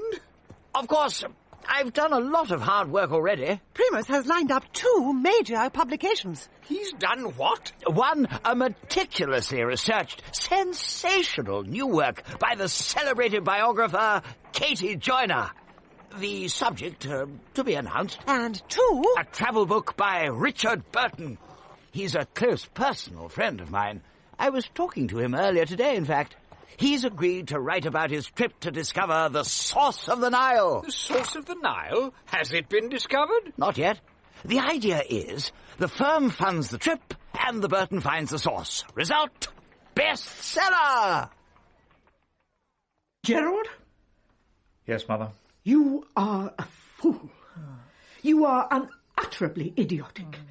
To give a boy such as him, to give a juvenile delinquent a job at Spavin and Spavin... It's for a trial period, Mother. Primus on probation, and at the end of 6 months... 6 months? I must have the creature's sickly, silly face in here for 6 months? And for no other reason than that you think you've fallen in love with his mother? I'm going to lie down. Suddenly, my heart's not right. Saturday. I am at the Royal Observatory, Greenwich, with my beloved. Isn't that extraordinary, darling? Look, you are in the Western Hemisphere, and I am in the East. Wherever you are, Cordelia, there will I follow. Gorgeous, darling. Do you believe in divine synchronicity? Do you believe that things are somehow ordained in advance? Do you believe in kismet? Yes, at least I'm sure I could do if I put my mind to it. You see, I never feel I'm entirely in control of things. Nor do I. Not nowadays. I used to be. Events arise up and take me by surprise. One day, I'm at the zoo. I plunge the point of my parasol into a stranger's leg, and suddenly, I've met the man of my life. Darling. Angel. Oh, just remembered. That Niall fellow, Burton. Yes? Primus wonders if you might have a chat with him. Me? Yes, darling. Soonest, he says. He'd do it himself, but he's very busy with Katie Joyner, the meticulous, sensational biographer. The idea is, says Primus, to finalise the terms with Burton. Draw up a contract, that sort of thing. Strike while the Nile's hot. Cordelia, my treasure, I am so much in love with you that there is nothing I wouldn't do for you and for your dear son. Almost nothing. But, Cordelia, there is a small difficulty with regard to Mother. Nonsense, darling. She's an absolute sweetie. Mr. Burton, by the way, is residing at the Goat and Monkey in Spitalfields. He's in disguise. You can't miss him. Eater of camel dung, son of a banyan pip! Excuse me, sir. May I ask your name? My name? It isn't by any chance Richard Burton. That's the fellow. Dick Burton, special agent, master of disguise, explorer, linguist. My name's Spavin. Yeah, of course it is. Greetings, salut, Zratsvuti, salve, stand up, salamander! Has something unfortunate happened? I was stood at the bar of that vile public house there, examining the bottom of my glass, when a sailor approached me and made an insulting insinuation about my drooping mustachios. I immediately challenged him to a duel with sabres, but the coward declined. No thanks, mate, he said, and punched me on the nose. You were ill-used, I think. I was, sir, I was. But, Effendi, at times like these I am able to find consolation in the mystic wisdom of the Sufis and seek tranquility through contemplation. Ah, behold, the duck and caterpillar. Now, what are you having? I don't drink as a rule. I'll have a large gin. Oh, right. Landlord, a large gin, please. Now, Mr. Burton. That's me? Regarding this deal which was broached by my colleague... Yes, I, for my part, have not been slow. Let me assure you, my personal belongings and scientific instruments are all packed. The provisions are all provided for. I have a team of 300 coolies and 500 donkeys standing by in Zanzibar, and a boat moored at Tilbury. It simply remains for you to pay me in cash, and at the first available opportunity, right now by preference, the sum previously agreed with your young colleague to cover both the funding of this momentous expedition and the first half of the fee for the resulting book. What was the sum previously agreed? £4,000. £4,000? Landlord, another large gin, please. My rule is simple, sir. Dig deep. Tell all. I am merciless in my pursuit of the truth. I hate hypocrisy and deceit, and I am no respecter of persons. Top notch, Miss Joyner. Prime cut. My works include The Secret Life of Florence Nightingale, The Secret Life of Lord Palmerston, and The Secret Life of Albert Francis Charles Augustus Emmanuel of Saxe-Coburg-Gotha. Who? The Queen's consort. Now I see from your card, sir, that you are a representative of Spavin and Spavin. I am, madam. Then let me tell you, I have no intention of writing the life of a saint. Ça va, son dear. Unless that is The saint transpires to be a sinner, and has perpetrated all manner of private perversions in the protracted intervals between his public acts of virtue. Oh, yes, Sir Tennemore. Let me enlighten you, Miss Joyner. In the past, of course, Spavin and Spavin has devoted itself to religious publications, but my arrival at the firm has raised something of a breeze. Change is the watchword now. Change, change, change. That's the mode. We're going secular, madam, in a really, really big way. Do you dare to be part of this publishing revolution? Fleabag! Mangy cur! We have left the Duck and Caterpillar in some haste on account of Mr. Burton entering into a disagreement with the landlord's dog, challenging it to a duel with sabres and being badly bitten in several places. Scurvy bungle! Thumb sniffer! The beast was very rough with you, sir. It was. I was ill-used. Still, there's always another caravanserai just around the corner.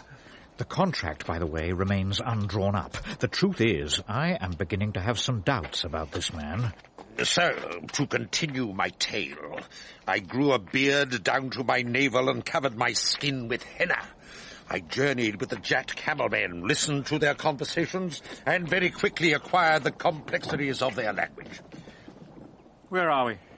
Haven't a clue. Oh, dear. London, perhaps? Look about this contract. Ah, yes. Yes? Well, damn it, Effendi, am I getting the 4,000 or not? £50 in flimsies would do in the first instance. It's getting dark. Also, we're lost. Lost? How can we be lost? We don't know where we're going. Good morning. Oh, it's you. Correct. Nice room. Nice view. Yes. And the time is 10 to 11. Just a little after, indeed. You are almost 3 hours late. Ah, well... Listen, young person. I do not want you here at all. Spavin and Spavin has no need whatsoever of your asinine conduct and your presumptuous aspirations. It has done tolerably well without them since 1749. But if you must work for us, if you must receive payment from us, you'll work the full hours. Oh, you're getting a fair whack out of me, madam, I do assure you. This morning, par exemple, I was in Islington, continuing my very delicate discussions with Miss Katie Joyner. I have never heard of Miss Katie Joyner. Oh, surely, madam. But even if I had, I cannot conceive of a situation in which I would wish you to have discussions with her. Well, madam, your son is fully informed of the situation. My son is not here. My son has not been here for the past 3 days. My son has been corrupted by your mother. He's staying with her, I suppose. Oh, no, madam. He's staying with Richard Burton. Richard Burton? Linguist, explorer. Take a look at this. It's a handbill. Correct. An announcement of future publications. Whose future publications? Ours. Exciting, eh? You're mad. They always say that about men of genius. Also? Yes? You're fired. Morning, Mother. Gerald? Greetings. Oh, Heresy. Bora Bora. Ah, and Mr. Burton, too. What has happened? Well, Mother, I've been to hell and back. Gerald, darling, you're not looking quite in the pink. Oh, Cordelia, if I were to tell you the full frightfulness of the last few days... I do hope you will, darling. I love horror stories. Roaming, wandering down dark alleys and rodent-infested passages, encountering all manner of evil-smelling, blaspheming, undesirable people. Oh, and we think we saw Charles Dickens, too, with a notebook. And then, after incidents and misfortunes and sleepless nights, we at last reached the office, and there was my mother in the extremities of distress. Oh, poor dear. She says that if things go on this way, she's certain to suffer a fatal recurrence of her heart complaint. Oh, how dreadful. Perhaps... Yes, darling? Perhaps if Primus were to consider some other profession? Oh, no, darling, I don't think so. Publishing, he's decided, is exactly up his paternoster row, and he's achieved so much already. Well, he's made an impact on the firm, that's undeniable. Nothing can be gained in life without risk, without change, without a sense of adventure. Don't you agree, darling? Absolutely. And for you, my sweetest. And for Primus. I would risk everything. Almost. Perhaps he'd like to go to India. India, darling? He could set up a branch of the firm there. Or perhaps I could. Gerald, sir, Mr. Spavin, good evening. You know, I'm a little worried about the Burton. Yes. He's having a bit of a bad trot. He's a wayward genius, darling, a man apart. He drinks. As per un poisson. He takes opium, too. He's depressed. He's thoroughly disorganized. His head's up his fundament. Myself, I can't see him discovering the source of the Nile. Myself, I can't see him discovering the source of the Thames. If I were you, darling, I'd tell him to postpone the trip till the 1860s. No, Mother, can't do. I've got the whole publicity apparatus set up. Advertising space booked, posters printed, notices sent out to the papers. No, can't pull out now.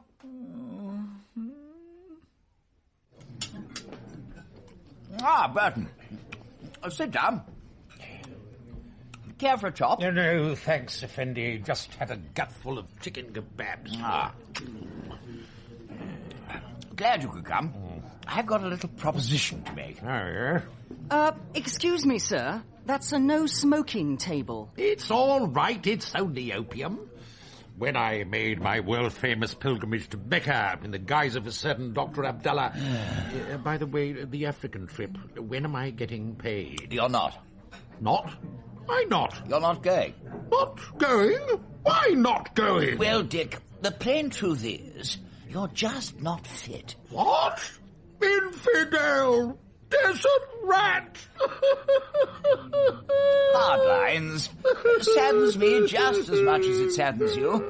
Of course, if you don't make the trip, that is, if you don't appear to make the trip, much effort of mine will go down the privy, and I'll miss out on the winnings. Therefore, we are to resort to subterfuge. What? Subterfuge. Oh, yes, that's the stuff. The African Queen will leave from Tilbury, but you won't be on it. You'll stay behind, acquire a new identity. Aha! For 2 years, while you're meant to be on safari, you'll be another person. Here. You'll need a disguise, naturellement. Yes, that's right. I shall acquire a cap and grubby threads, and shall go and dwell among the Cockney folk, and after a few days shall begin to converse with them quite fluently. Hello, me old ginger. Mind the apples and pears. Oh, but what about the book of the trip? The book? Don't worry, Effendi. I'll take care of that.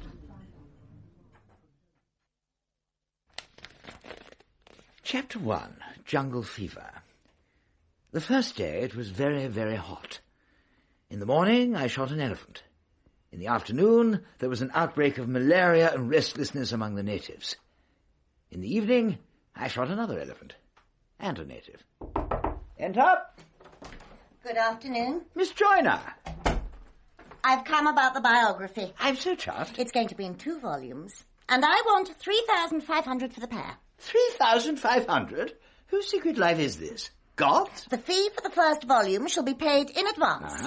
And I'll receive half profits after the sale of 10,000 copies. Right. Also, I shall have the right to grant publication of juicy extracts in a national newspaper. In return, you must be present at the launch party, must attend a minimum of 5 book-signing sessions, wine and nibbles to be provided, and must make yourself available for interviews with all reputable periodicals. Agreed? Agreed. Splendid. Prime cut. So, Miss Joyner, it simply remains for you to divulge the subject of your intended biography, and then we can draw up a contract. Richard Burton, The Secret Life of. What? Richard Francis Burton, linguist, explorer. Yes. He set off for Africa on Tuesday, I believe, on a venture funded by your own firm. Yes. Extraordinary man. A wayward genius. I suspect he suffered a traumatic experience in childhood. Oh, hundreds of them. Hello, mate. How's things? Why, it's, my old friend from the eel and pie shop. Like me daisy roots, do you? got 'em off a geezer in the Old Kent Road. Hello, missus. Nice bonnet. Thank you. Good afternoon. My name's Katie Joyner, and yours, I think, is Richard Burton. Miss Joyner! Miss Joyner! Yes, Mr. Primus? What is your plan at the moment, exactly? My plan at the moment, exactly, is to write a vicious expose of Mr. Burton in 2.5 weeks max, and dash off with it to Chapman and Hall. The Secret Life of Dick Burton. It's going to be a big one. Yes, well, pretty big. You know, I don't think the bastard made it to Mecca either. Oh, Karachi. I'm not even sure his name's Richard Burton. He's the hoax of the century. Yes, but what about the agreement we came to? Not worth the paper it was never written on. I won't do a deal with you, sir. What? It was you who dreamt up the deception. You who hoped to benefit by it. You are a charlatan. You are a disgrace to the publishing profession. And I tell you, I mean to devote at least 3 chapters of my book to your shameful involvement in the fraud. Thank you, flattered. Miss Joyner, please, think again. For the sake of poor Mr. Burton. No. For the sake of Spavin and all who work there. No! I dig deep, I tell all. I am merciless in my pursuit of the truth. Is there nothing that will persuade you not to write the book? Nothing. What about money? How much? The first day it was very, very hot. In the morning I shot an elephant. Gerald? Yes, Mother? Which mentally impaired person wrote this manuscript? Not sure, Mother. I think it came here in error. I think so too. I think that in recent weeks a great deal has come here in error. Good morning. Oh, it's you. Absolutely, darling. And me. Morning. Gerald, darling, I'm whisking you off to Fortnum's. Are you? Oh, but before you go, an update on Miss Katie Joyner. Oh, can't the update wait? Who is Miss Katie Joyner? She writes biographies, darling. But she's not writing Burton's. Primus has bought her off, the clever boy. Yes, in my experience there are few problems in life that grubby Gelt can't solve. The fearless seeker after truth has taken her money and run. A sad comment on humankind, eh? Gerald, what is the buffoon talking about? I'm talking about 3,500. 3,500? Yes. Oh, may I ask who's 3,500? Spavin and Spavins, of course. It's the figure I originally agreed as the fee for the book. And now, Gerald, Miss Joyner's getting it for not writing the book. See, this all worked out pretty satisfactorily. Nespa? Mother! Darling, is she all right? Heart attack. Oh, hard line. Yes, very. I think I may be having one too.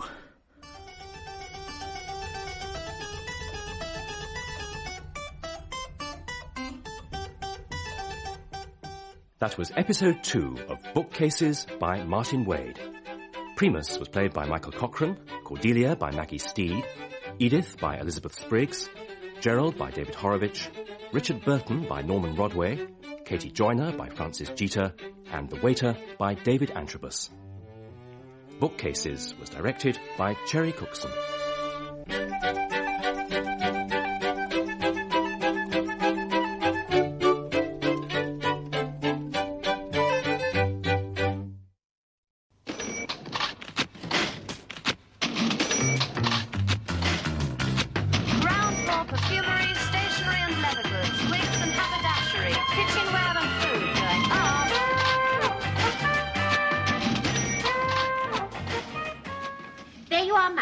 If you have any complaint, don't hesitate to return it. We'll exchange it without question, provided you have the receipt, you haven't worn it, and it's not creased. Captain Peacock. Yes, Mr. Harmon? Well, you told me not to come on the floor when the store was open without attracting your attention first. That is quite correct, Mr. Harmon.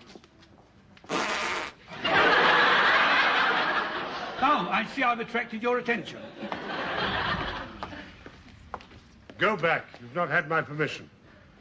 Does that mean you don't want the first prize in Grace Brothers' lucky lottery what your department has won? What was that? I'm proud to tell you and pleased that you are now the proud possessor of a box at Convent Garden for 6 personages for the ballet. There is the tickets. Oh, how wonderful! Well, last time I had a box at Covent Garden, it was on my head and full of cauliflower. Well, there are the tickets for your counter, Mr. Klein. And there are yours, Miss Brahms. Thank you. Oh, Miss Brahms, where's Mrs. Slocum? Oh, she's in the fitting room taking off her coat. We've been open for nearly 6 minutes, Miss Brahms. Go and get her. Yes, sir.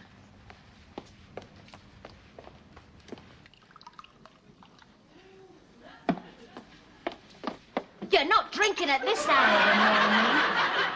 Of course I'm not Miss Brahms. I'm just taking my slimming pill. Only I've run out of water. And I can't bear neat gin. Why don't you take the pill with the plain tonic? Oh, I can't stand the taste of tonic. That's why I'm putting gin and lemon in.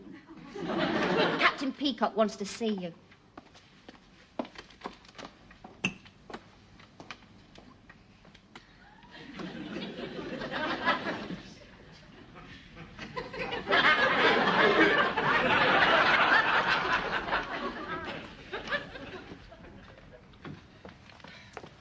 Got a complaint customer. She brought one of them ribbed cardigans and it shrunk. Oh, not another one. Yeah, and it's your customer and all.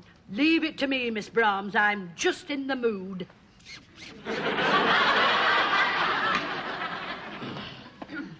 Now, madam, and what's the trouble? Well, look at this. I followed the washing instructions to the letter, and look what's happened.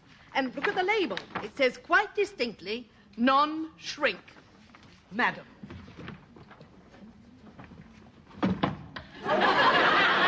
I have here the identical garment. There, you see? Compare the labels. The label hasn't shrunk. You can't have a refund. I assume that the instructions apply to the cardigan. Did you? Well, hard cheese. I'm going to take your name. I'm sorry, madam, we're not allowed to give names. Well, in that case, I shall remember your face. Yeah, that was a bit hard, wasn't it? Well, I'm fed up with them all. Complain, complain, complain. And she just caught me on a bad morning. Did you spend last night on the booze? Certainly not, Miss Brahms. I just thought I'd sleep better if I had a nightcap. I mean, you know I've been having these strange dreams lately. Still about Mr. Humphreys? Yes.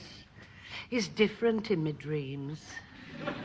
I'm beginning to see him in quite a new light. Have you said anything to him? No, but I do feel sometimes when I look at him that he knows something. Hey up, she's looking at you again. I know. I can feel the hair standing up on the back of my neck. Do you think she wants something? I hope not. Do you know, I can't think what's come over her. I've only got to give her the slightest hint of a smile, and she goes all wobbly at the knees. Watch this. See what I mean? Oh, Miss Brahms, he smiled at me. Well, it was only a little one. Well, it's only 9:30. Anyway, last night, me and Mrs. Axelby went down to the Green Man for a quiet drink. Well, we hadn't had anything to eat, so we just had a couple of bags of pork scratchings and some bacon-flavoured crisps. And one of the crisps got stuck in my throat.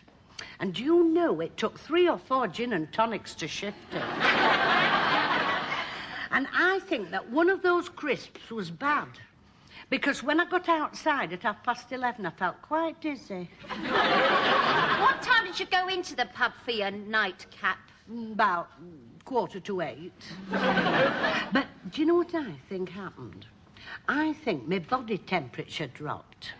Anyway, I hung on to this lamppost and we sang songs to keep us warm. Bet you were glad when the bus arrived. Well, the first one didn't stop. And I know he saw me because I lifted up my skirt and stuck my leg out, just in a joke, you know. And he put his foot down and he drove straight past us. So you had to get on the next one? No, but the one after that stopped. Oh, and the conductor was cheeky.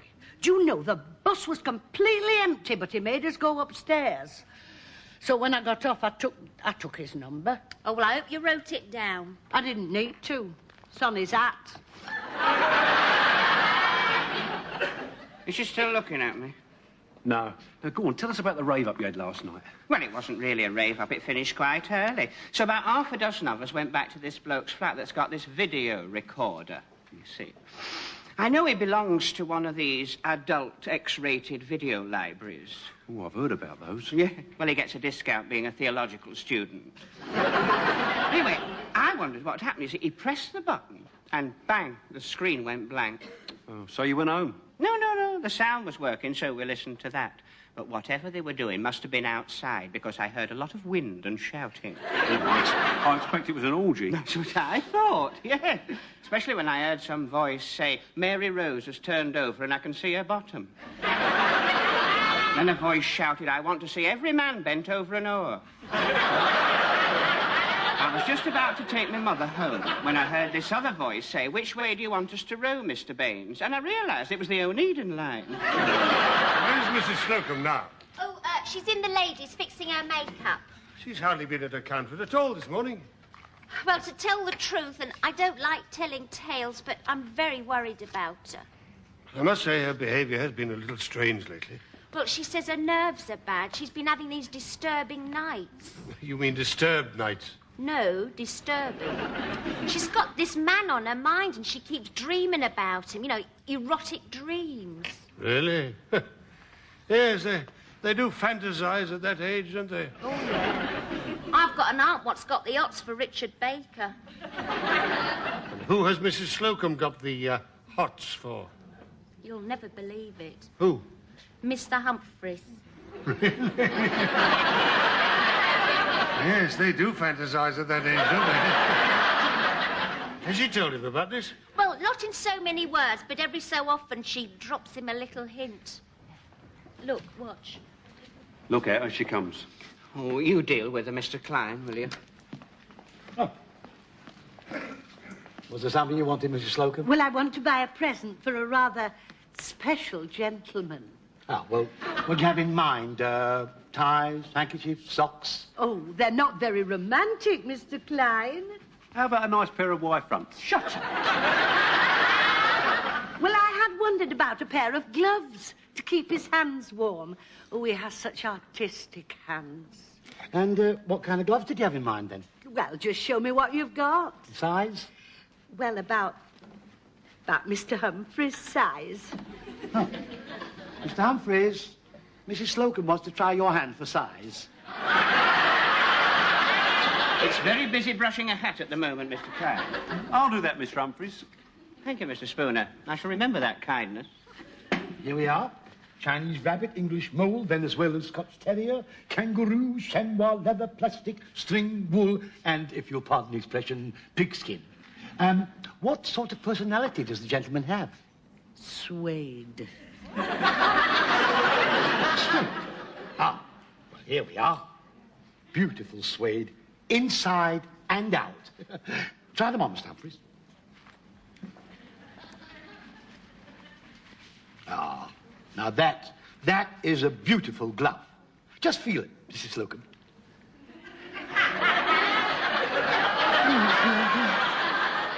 You know, I always say a glove like that really sets a hand off. I think it set her off. We have it in 3 shades, you know. What colouring does the gentleman have? Well, fair, wavy hair, startling blue eyes, and a strong, sensitive chin. I wonder why she didn't mention the gap in the teeth. Mr. Spooner, get a broom. The stockroom needs sweeping. I take it then you'll settle for these. Yes, put them on my account. It's £22. Oh, when you've lost your heart to the man of your dreams, what's £22? £22 is the price of the gloves, plus VAT, minus staff discount. Would you like me to gift wrap them? No, just leave them on him. Would you like some sugar in your black coffee, Mr. Humphreys? No, thank you, Mr. Klein. I'll have it neat. I need something to calm my nerves. She put it into words, then? No, she put it into a pair of gloves. Where has she got to? She's gone to the pub for her. Oh. Do you know, I'd no idea any of this was happening. She said a thing about you for weeks. That's why she's been hitting the bottle. Why didn't you tell me? Well, I thought it would wear off. She's a fine woman. There's a lot of love going to waste there. First time I felt sorry for a cat. I expect it's a new experience for you, Mr. Humphreys. On the contrary, Mr. Spooner. Quite a lot of ladies have thought twice about me. The trouble is, it's usually the second thought that puts them off. You know, It seems to me that if we're not very careful, we're going to have an alcoholic on our hands. Now, I think the best way of dealing with the situation is to find someone else on whom she can lavish her affection. But that might take her mind off Mr. Humphreys. It's very difficult, you know. When I was a young man, there was this girl with frizzy hair and staring eyes and fat ankles. And every morning when I got to the station, she was there, staring at me. And then she'd get in the compartment and sit right opposite me, staring. And every night it was the same thing. How did you get rid of her? I didn't. I married her. And now the frizzy hair's gone grey and thin, and the eyes stare out from behind big, thick spectacles. What about the ankles? Don't mention the ankles. I think Captain Peacock's got the right idea.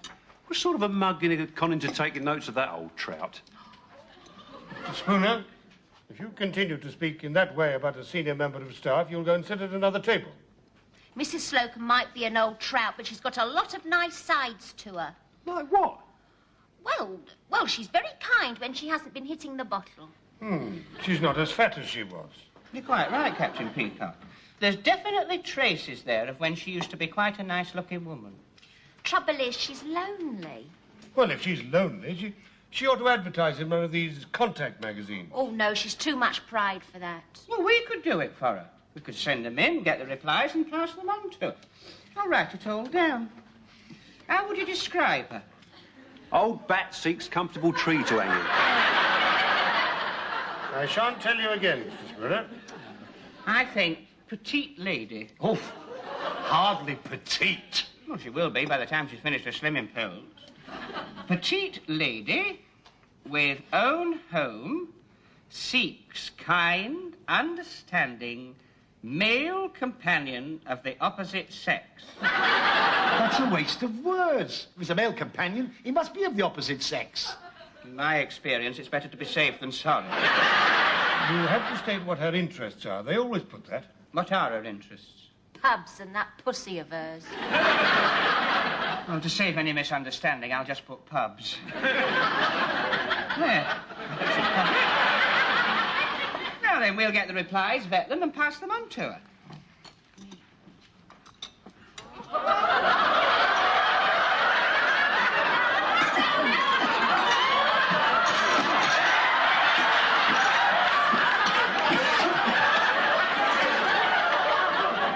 I expect you've been wondering what's happened to me. Well, I just popped into the pub for a packet of cigarettes, and on the way back, as I was passing the beauty parlour, they literally dragged me in and insisted that I try this on Apro. And you know, as soon as I got it on, everybody said how it suited me. All you need to do now is take all your clothes off, get on a white horse, and you could ride to the streets of Coventry. As the Bride of Frankenstein. All right, I'm going. But I'd like to state here and now that I'm being victimised for my opinions, and I shall complain to the Council for Civil Liberties. Since you've spent most of the coffee break taking on civil liberties, I don't fancy your chances. Thank you, Captain Peacock. Mrs. Slocum, you've not bought that wig, have you? Well, no, but the salesgirl said that as soon as I put it on, the years seemed to just drift away. Wear it round the other way, they'll be right out of sight. Put your coffee out by the fire exit.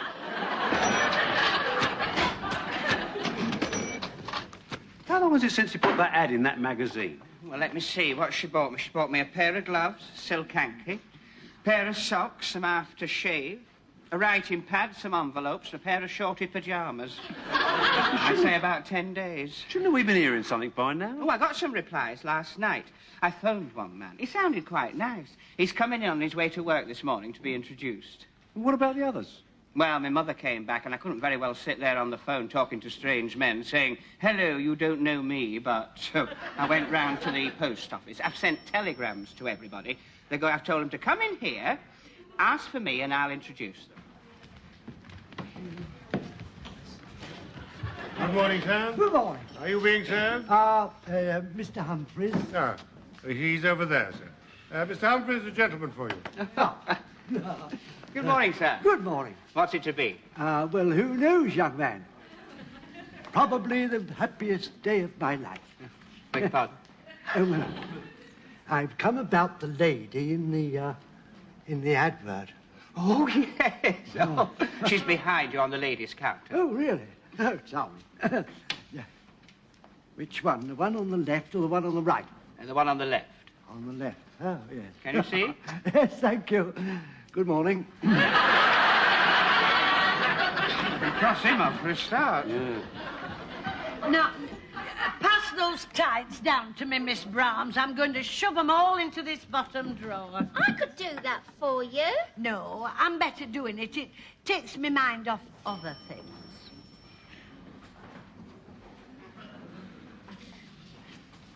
Blimey, look what's arrived. I should never have described her as petite.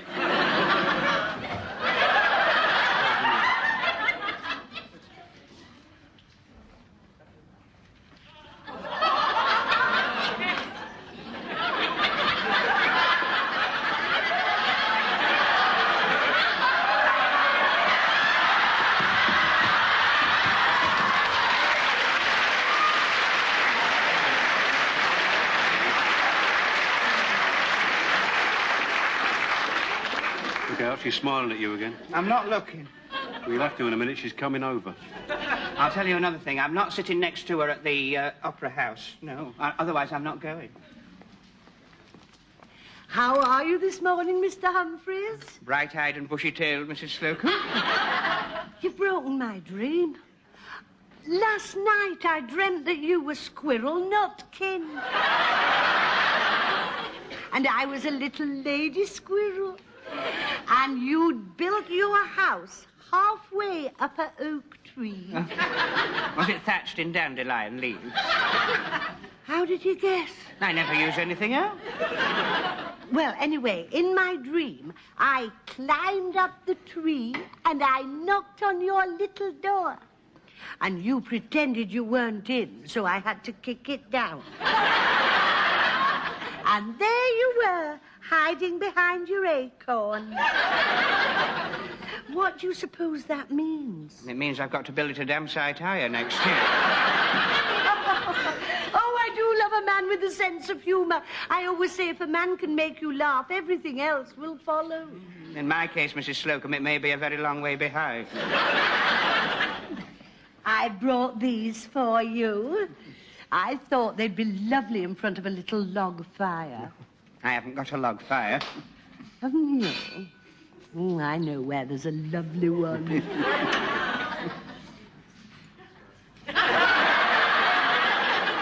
Mrs. Slocum, would you be good enough to return to your own counter? Mr. Humphreys is not here for idle chit-chat. He's here to serve customers. In that case,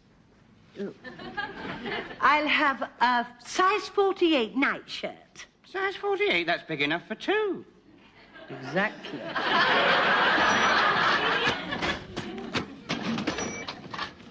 Yes, well, I appreciate that as colleagues of Mrs. Slocum, you have been trying to cover for her. But it's been plain to me for some time that she's not been herself. As witness these letters of complaint from customers, calling her a crabby old cow, and a tetchy old trout, and a miserable old bat. Captain Peacock, in all your experience, have you ever known one of our employees to be described like that? Not by a customer, sir. Well, the reason for all this becomes clear upon the discovery of these items. Gin and...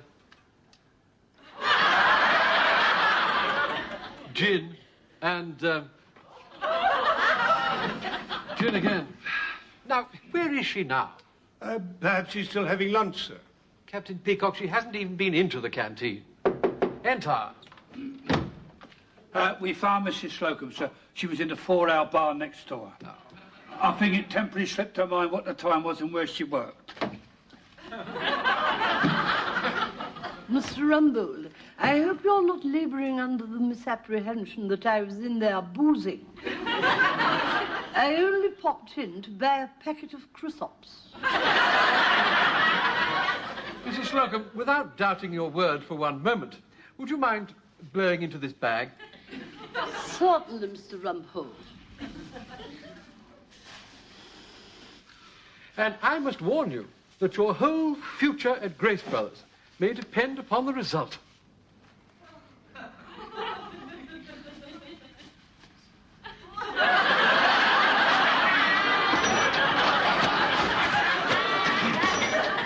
Only another 100 yards to go. Keep at it, Mr. Grace. Oh, there we are. I've got a surprise for you. You've been doing it on your own for the last 5 minutes. You get used to that sort of thing at my time of life. Come along, you should be feeling fit and healthy now. Come and sit down. Oops. Oh, come in. There's a bloke outside wants to sell you a medical chair. A medical chair? What's that do? Well, it's electrically operated and it sort of relaxes your limbs. Like, you sit in it, switch on it, and it makes you do this. I do that anyway. Tell him to go away. Oh, all right. Go away. Mr. Grace, the first floor say if you want them to wait outside any longer, could they have coffee and sandwiches? You tell them to come in. Come in. After you, Miss Grant. Rumbo, get in here immediately and bring that medical report with you. Well, get on with it. Yes, sir. As Mrs. Slocum's behaviour was so at variance with her normal character, we had the case examined by an eminent psychiatrist. And, well, sir, what in effect he says is that Mrs. Slocum appears to have built up a fantasy world for herself. And in this world, she's deluded herself that she's in love with Mr. Humphreys.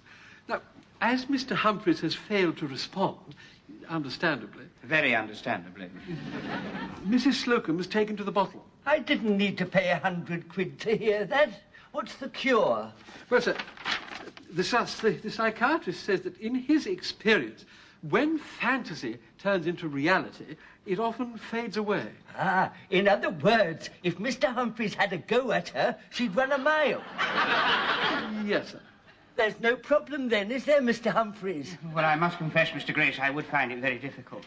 Well, just pretend she's that girl that I get so excited about in Dallas. What's her name? Sue Ellen. Oh, my leg's gone. Thinking about Sue Ellen wouldn't necessarily help me. How about J.R.? Do you always go like that when you think about J.R.? No, it's not him, it's that hat. Well, sir, the fact remains that if Mr. Humphreys could steel himself to, as it were, make a bold advance, the shock might cure her. As I'm sure none of us wants to lose Mrs. Slocum. Oh, no, we're all very fond of her. So I'd have to find the right place and the right moment. How about in the box at the ballet tonight? You can pretend it's the back row of the pictures and, you know, get in there. Whee! It'll be better at Covent Garden because the usherettes there don't have torches, so you can get in there and way. What ballet are you going to see? The Nutcracker Suite.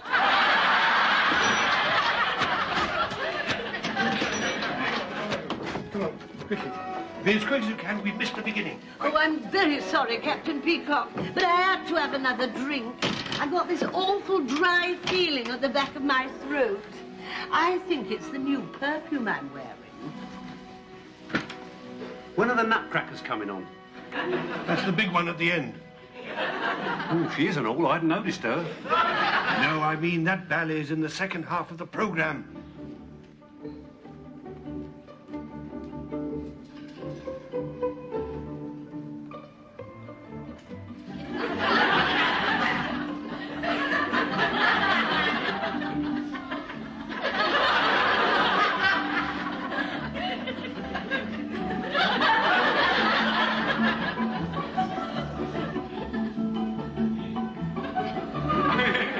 Not the jump high.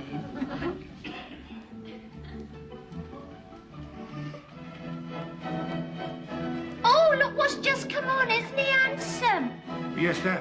That's Noblikov. He's very big in Russia. He's pretty big here, too. Why is he twiddling her around like that, making her dizzy? That's called a pirouette. That's called an entrechat. What's that? Well, it's French. All the terms in ballet are in French. The entre, as in entre nous, means between. And what's the other bit? Well, C-H-A-T, pronounced cha, means, Oh, I know what that means. It's French for pussy. When you see what he's doing to her, it must mean something else. Shh. Be quiet. Have they all forgotten the words? They don't have words in Valley, you ignorant Burke. Why's she wagging her finger at him like that? she's rejecting his advances. Oh, she'd have to do a damn sight more than that in Catford.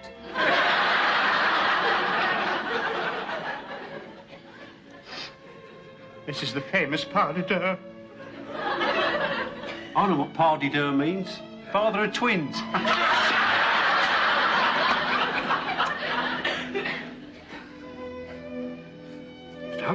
Mr. Humphreys. Mr. Humphreys. I don't want to spoil your evening, but we set you next to Mrs. Slocum for a purpose. You have spoiled my evening. What do I have to do? Act like the man of her dreams and give her knee the tickle. How do you mean? Like this. Go on.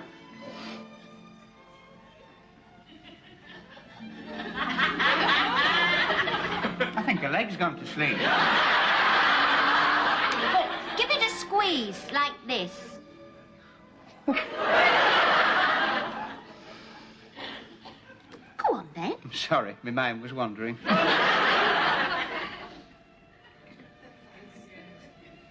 Nothing. We'll have to take it a stage further. How do I take it a stage further? Like this.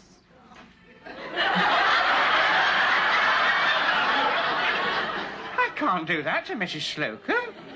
Well, take her hand and do this. Miss Brock! Where did you learn to do that? In Catford. Now get on with it. She's dropped off. Surely she hasn't been drinking in the box. No, out of it. Liqueur chocolates. Well, Mr. Humphreys, it would seem that for the moment your problems are over. On the contrary, Captain Peacock, they're just beginning.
We present Doctor at Large.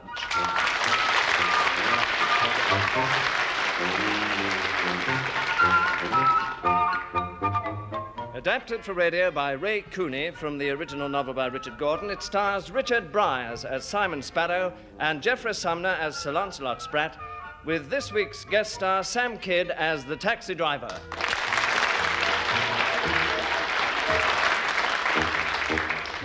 Episode 13, Marriage and Surgery.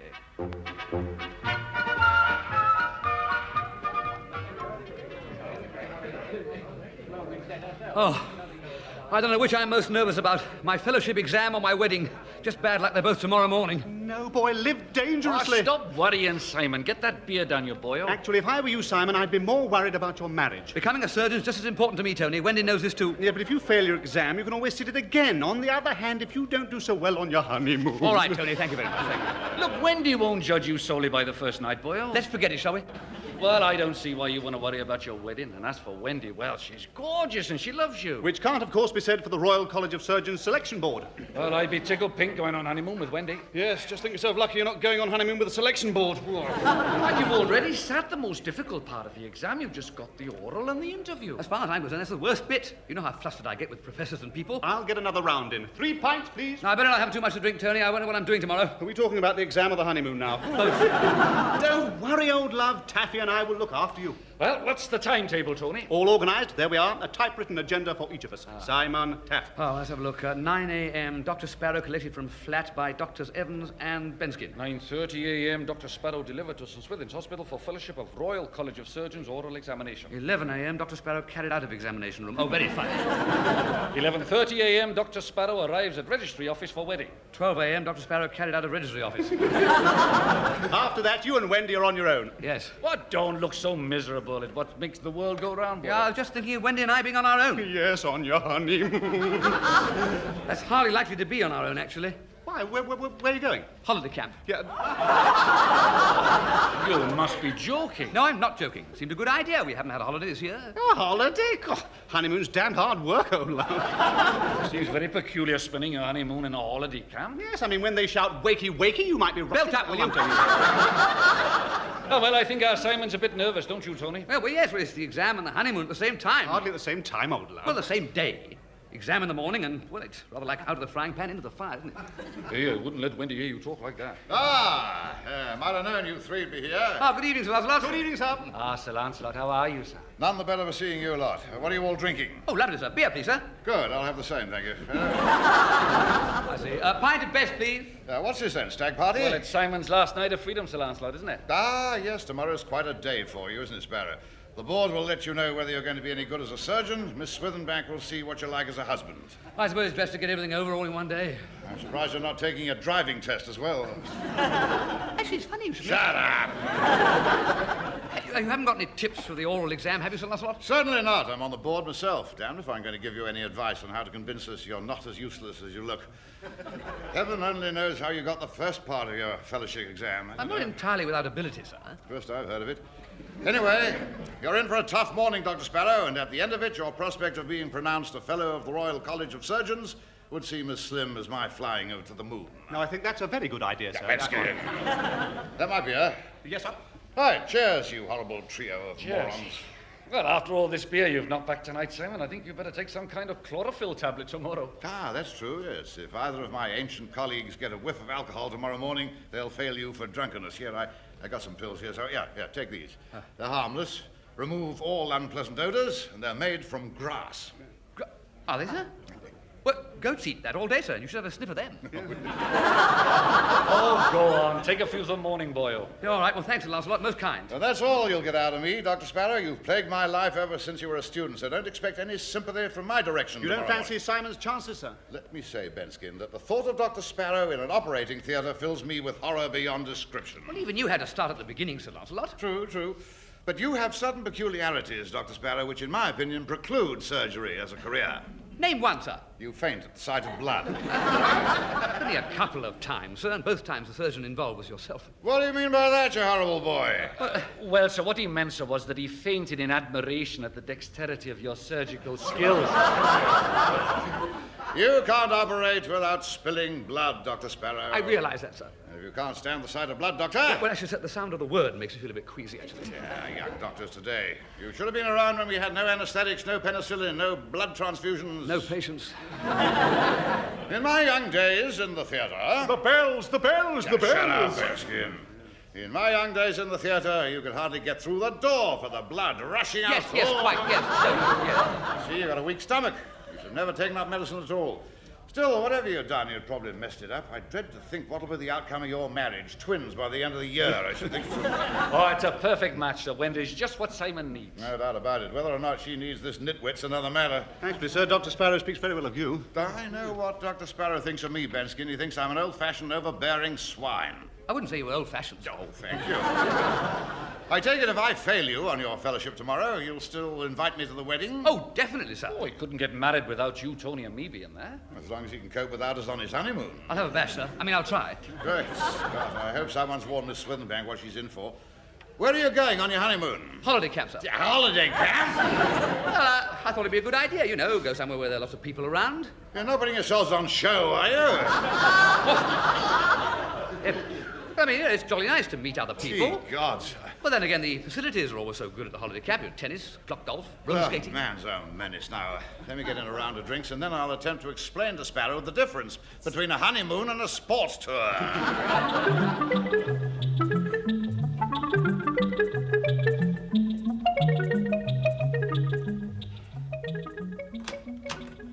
All right, Dr. Sparrow, you can come in now. Oh, thank you, sir. Thank you very much. Well, what's the matter, boy? Oh, I've got a shocking hangover, sir. Well, I can't think why. You and those other two twits left the pub at a reasonable hour. I know, sir, but we had some wine back at the flat before I went to bed. Why? Oh, you silly fool, mixing wine with beer. How much wine did you have? I don't know about the others, but I had a couple of bottles. A couple? Well, it might have been slightly less. I know I gave the milkman a glass. Milk? What time did you get to bed? 7:15. This morning? What time did you get up? 10 to 8. You are a numbskull. I'll be all right, sir. I settled my stomach with a pint of milk. God, you'll probably explode.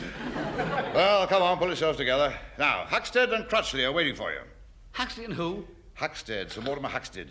Is he sitting the exam as well? He is the chairman of the Royal College of Surgeons. Oh, yes, sorry. Who's the other fellow? Crutchless or whatever he is? Lord Crutchley. Lord Crutchley. Quite frankly, sir, I really don't feel too bright. Oh, that's not unusual. Come on, get a grip of yourself. Hang on, apart from old Huxless and Crusted... Huxted and Crutchley. Oh, sorry, yeah. Apart from them, isn't there some other old fogey on the board? Yes, me. Oh. Please, I beg of you, don't shout, please. I feel a bit delicate. You look ghastly. Well, pale and interesting, would you say? White and horrible. Yeah. Let's have a look at your tongue. Ah! Put it back. What's the matter, sir? Looks like a slice of mouldy gorgonzola. Well, it's probably a bit green. A bit? Well, those tablets you gave me, you know, are made of grass to take away the beery smell. Well, how many did you take, for heaven's sake? The whole packet. Ye gods, well, don't breathe over them in there. They might think they're interviewing a football pitch.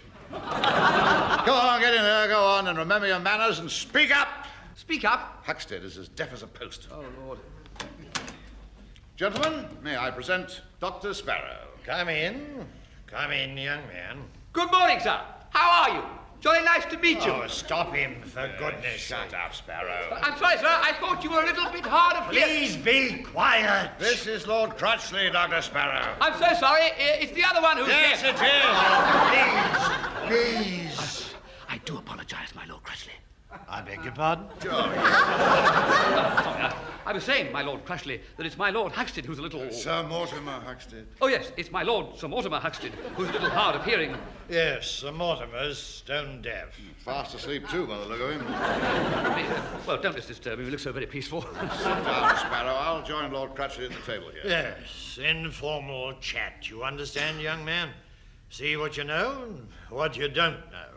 Lancelot, do you reckon we ought to wake Sir Mortimer up? No, I don't think so, not just yet. He'll only want to know what's going on. Quiet. When we start the actual questionnaire, we'll give him a nudge. Good idea. Now, let's get some paper in front of us. Pencil. Got a pencil I can borrow, Lancelot? I got my pen, that's all. I've got a pencil, my lord. Oh, most kind. Here we are, sir. Thank you, young... What's that peculiar smell? Smell? I got a smell? Yes. Wafted over me just now like a freshly mown lawn. I didn't notice it. Did you notice a sort of grassy smell, Dr. Sparrow? No, I didn't notice anything. Oh, gardener mowing the grass, I expect. Shut the window, Sparrow. Yes, sir. When you sit down again, move back a few feet. I see from Dr. Sparrow's data that you've known him since his student days, Sir Lancelot. Yes. So you're acquainted with his capabilities? Yeah, definitely. Well, now, young man, there are certain formalities we have to go through before the start. Nothing but forms these days. Yes, indeed, sir, I know. Half the time we need a form to apply for a form. I beg your pardon? He was making a joke. Oh, was he? Yes, Dr. Sparrow is a very funny gentleman. Oh, right. Let's see. First of all, what's your name, Dr. Sparrow? Name, Dr. Sparrow? Now that is funny. Sparrow. What's your name, Dr. What's your name? It's very good, sir. Yes, I enjoyed that. Now, age? 26. 26. Married? Practically. Practically? Well, it depends on whether you're posting that information off today and it gets there on Monday, or whether you want to know how I am at this particular minute, you see, sir, because if it's for Monday... Oh, shut up. Thank you, Lancelot. Dr. Sparrow, are you or are you not married? What's happening on Monday is entirely immaterial. Well, I'm getting married later on this morning, sir. Are you really? Yes, to a girl, actually, sir.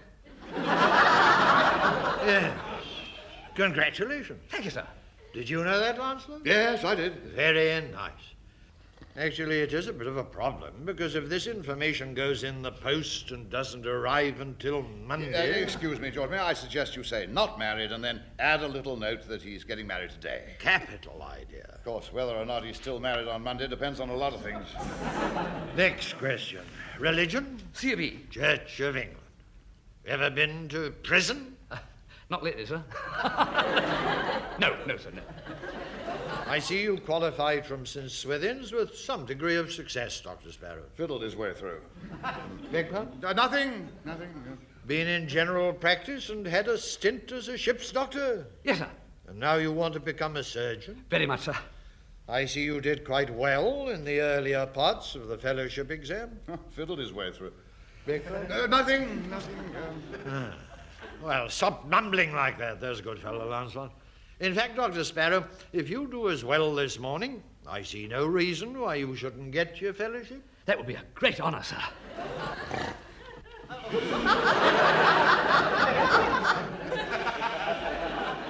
What's that? I think it was a Mortimer, sir, snoring. Oh, was it? Yeah, nice to know he's still with us. Still with us? Well, you know, I mean, sitting there like that, he might have kicked the bucket. I don't think I find that very amusing, Doctor. No, well, I didn't mean to be, you know, I mean, Sir Mortimer's obviously pretty old. What do you mean, old? Well, he's not the first flush, is he? I mean, you know, I expect he must be Well, pushing he's 80. 87. 87? Well, there we are, 87. I mean, he's knocked it flat, hasn't he? I mean, it's all over, isn't it? Well, you know, it's fair dues. I mean... It's a good innings, isn't it? I mean, 87, that's 10 plus 70. Shut up! Well, I mean, I didn't mean to imply that Sir Mortimer was in any way ancient or decrepit or anything. I should hope not. You know how old I am? No, sir, but you're very young for your age, I'm sure, sir. I'm 92. Right. Well, I mean, there you are. Well, you don't look a day over 90, sir. George, do you think we can get on with the matter in hand? Yes, of course. Mortimer! Mortimer, wake up, Mortimer! Ah, Mortimer! Yes, of course. I've heard every word. Very good, young man. We'll let you know. We haven't interviewed him yet. Well, why the deuce did you wake me up then? Oh, come on, Mortimer. Pull yourself together. Doddering old idiot. Right, now, Sparrow, we're going to fire questions at you, and you make sure we get the right answers. Yes, sir, I understand, sir. What did you say, young fellow? Yes, sir, I understand, sir. Understand what? You're going to ask me a question. Yes, of course, young fellow. You ask as many questions as you like. No, sir. Shut up, Sparrow. It's all right, Mortimer. Yes. It's all right with me, too. Silly fool. Are you listening, Dr. Sparrow? Yes, sir. What was that? God. I said yes, sir. Did you? Oh, very sensible. Full marks. Dr. Sparrow, you're operating alone at midnight. Alone at midnight, yes, sir. What was that? Oh, hell. I'm alone at midnight. Oh, I'm very sorry to hear that. Operating alone, and suddenly the patient develops an unstoppable hemorrhage. Unstoppable hemorrhage, yes, sir. What's he say? Oh, hell! Mortimer! Yes, there's no need to shout. I want to ask something of you. Yes. What is it? Shut up! Yes, of course. Anything else? Yes. Go back to sleep, you silly old fool. Lancelot, what's the silly old fool saying? Nothing, Mortimer. Just leave the questioning to Lord Crutchley. Now, come on, Sparrow. The patient produces an unstoppable hemorrhage. That means gallons of blood pouring. Yes, I know what it means. Yes, I know. Midnight, you're alone. What do? Pray to God for guidance, sir. I wouldn't advise calling in an unqualified practitioner. Assuming your prayers went unanswered, Sparrow, what would you do? Well, I'd have to do something quickly, or the patient would be... Would be what? Well, he'd be in a bloody state. I beg your pardon? Well, I was referring to the patient's condition. Naturally, I wasn't just giving vent to my feelings. I mean, you know, when I said bloody, I meant the patient's bloody condition. Go get on with it, or the patient will be bloody dead. Well, if the loss of blood seemed to be causing the patient suffering... Suffering? We don't seem to be getting very far. Oh, Mortimer's off again. Go on, Sparrow. Let's have some sense from you, or we'll be all nodding off. Yes. I suggest we return to this fellow with the hemorrhage. Yes, well, perhaps I wouldn't pray. No, I wouldn't advise it. And I'm alone. Yes, Sparrow. At midnight. Yes, Sparrow. Bit short of staff at this hospital, aren't they? Answer that damn question. Actually, he's got a point, you know, Sir Lancelot. I must have asked this question in the fellowship hundreds of times. Nobody's ever commented on the staff shortage before. No, it wouldn't enter anybody else's head. The point is, Sparrow, there's nobody to give you any advice. What the hell do you do about this poor bleeder on the table? Steady, Lancelot, steady. Well, I'm sure when Sir Lancelot said that, sir, he was naturally referring to the patient's condition and wasn't using the term in its literal... I was using it in the same way that I'll use it on you in a moment. Now, answer the ratty question. What's that? What's that? Oh, hell. Yes, heard every word. Very good, young man. Don't you agree, Lancelot? He hasn't said a damn thing yet. That's the idea, young fellow. Take your time. Give it plenty of thought. Plenty of thought. A very difficult question. Very difficult. What was the question? Oh, hell. I'm alone at midnight. What, still? And the patient develops an unstoppable hemorrhage. What do I do? Pray to God, I should... No, sir. What's that? I'm not allowed to pray, sir. What are you, a damn atheist or something? No, sir, I mean, that's not the answer. I think religion is the answer to all our problems. Shut up, Mortimer! Tell me, Lancelot, when Dr. Sparrow was with you as a student, did things often turn out like this? Every time. I'm a bit accident-prone, actually, sir. Shut up, Sparrow. Yes, Sir Lancelot. Now, look, this patient you're operating on. Oh, yes, sir. The one with the... Yeah, the one with about half a pint of blood left, yes. Well, could we have a recap? Dear, if you take as long as this tonight, your wife will sue you for cruelty. What's happening tonight, then? Nothing, sir. Ah, that wouldn't surprise me. Dr. Sparrow will be on his honeymoon tonight. Dr. Sparrow is getting married this morning. Though if he infuriates me any longer, Dr. Sparrow will be in no condition to perform either ceremony. Well, perhaps we should try another question. That's a very good idea, sir. All right. Yes, it's fine, thanks, fine. Carry on. Look, I'll ask the question this time, Dr. Sparrow. Could I ask something first? No. That's not the attitude, Lancelot, if the young man is I'm seeking... under the impression we're the ones seeking information. Whether or not this numbskull here is... Now, don't talk about Sir Mortimer like that. Excuse me, sir. I think Sir Lancelot was referring to the other numbskull who's here. They're referring to Dr. Sparrow. Oh, well, what about Dr. Sparrow? Well, I've forgotten what the blazes we're talking about now. You're not concentrating, Lancelot. Pull yourself together. You wanted to ask a question, Dr. Sparrow. Yes, please, sir. What's the answer? Victor? What's the answer, sir? What to? The question. What's the question? I don't know how you stood this fellow for 5 years, Lancelot. Neither do I. I think drink helped a lot, actually. No, sorry, sir. No. Well, I was only wondering what the answer was to the question. What question? No, I have no more questions. Your question, my lord, Crushley, about the fellow with the unstoppable hemorrhage. Yes. What is the answer, Lancelot? The surgeon will immediately telephone the consultant. Telephone the consultant? The consultant surgeon. And that's the answer, my lord Crushley? Yes. Well, I'm sorry, I can't accept that. What? Can't accept it? You didn't even tell me there was a phone in the operating theatre. I mean, now, that phone. Now, fair dues, that's not fair. I'm sorry, but it's not fair. I might not even know his telephone number. Shut up. Well, he might not be on the telephone. He might be out. Shut up. But he might be engaged, or the telephone might be out of order. I'll kill you, so help me, I will. Well, you've got to play the game, sir. If the telephone's not there... I think Dr. Sparrow has a point. We never said there was a telephone. Shut up, you silly old fool. What? No, please, I'm sure Sir Lancelot didn't mean that. I meant every word of it. I demand an apology. Look, I'm sure if somebody said the consultant was wanted on the telephone... Who's wanted on the telephone? Ye gods! Please, it's all right, my lord. I demand an apology. I just asked a question, that's all.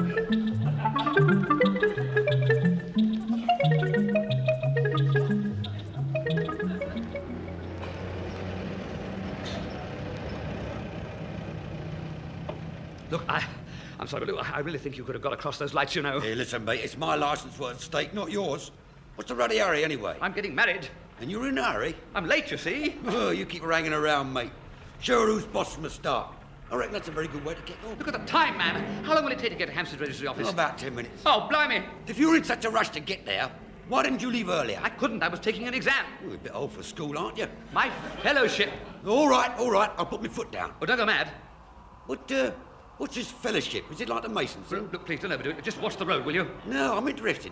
Fellowship of what? Look, I'm hoping to become a surgeon. You're not. Watch the road! A surgeon, straight up? Yes. Oh, and you took the exam today? Yes. How did you do? Not very well, actually. Yeah? Oh, you'll be all right.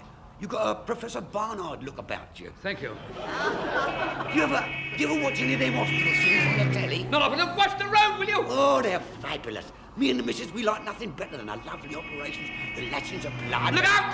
What about all that transplanted business, though? Makes you think, doesn't it? Yes, it does. Did you see that on the telly? No, I didn't. Cool, fan-flipping-tastic.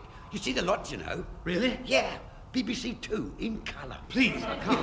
What's the matter? Don't you like talking shop? I'm thinking about my wedding. Hang on. We're being waved down. But you can't stop. You're engaged. Lady, in the middle of the road, look. I'm late for my wedding. What's up? Oh, thanks ever so much. Anything the matter? My daughter's having a baby. Congratulations. Sorry we can't stop. No, I mean now. Now? Any minute. We live just there. Her hubby's at work, you see. Well, have you rung your doctor? He's been called out on an emergency. Well, the midwife. She's doing another delivery. All right, I'll come then. You? I'm a doctor. I don't believe it. You're not alone, I can tell you that. Look, driver, will you wait here? If she's not too far gone, we'll take her back to St. Swithin's. Anything you say, Doc. Exciting, innit? Sort of thing you read about in the papers. Yes. Here, with a bit of luck, she'll have it in my taxi.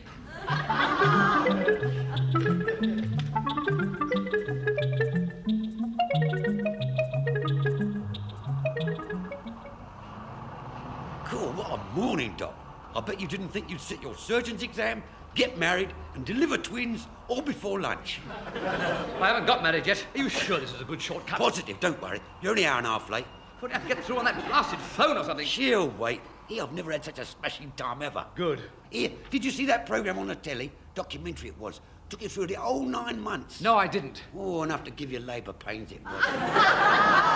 There's no doubt about it. I am accident-prone. Eh?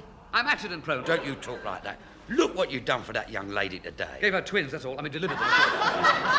Well, there we are then. That's what I mean, though. She's got twins and I probably lost a wife. Oh, she'll understand. And I know I failed my fellowship. Blimey, that don't matter. Don't matter, it's everything. Look, you got it all wrong, Doc.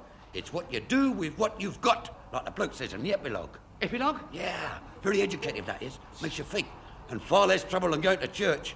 No, I'm a firm believer, I am. We can't all be clever and great, you know. We can't all be Genesis. Hey, you great Nana, look where you're going. Oh! There are some people who are just dogged by misfortune, and I'm one of them. Oh, get knotted. I beg your pardon.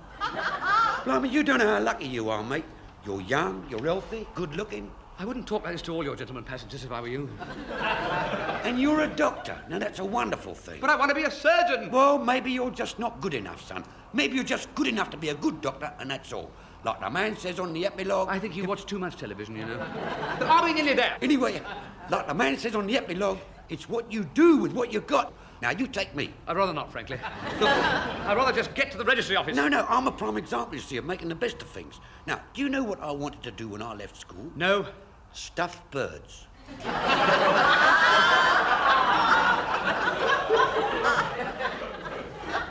Taxidermy. Oh! Funny ambition, wasn't it? Yes. And don't you say what everybody else does. What's that? You wanted to be a taxidermist, instead of which you're a taxi driver. Oh, yes. Very humorous, yes. Oh, yes. Well, I'm not kidding you, Doc. That's what I wanted to do, you see. Start up a business with stuffed animals and birds. So what happens? I don't know.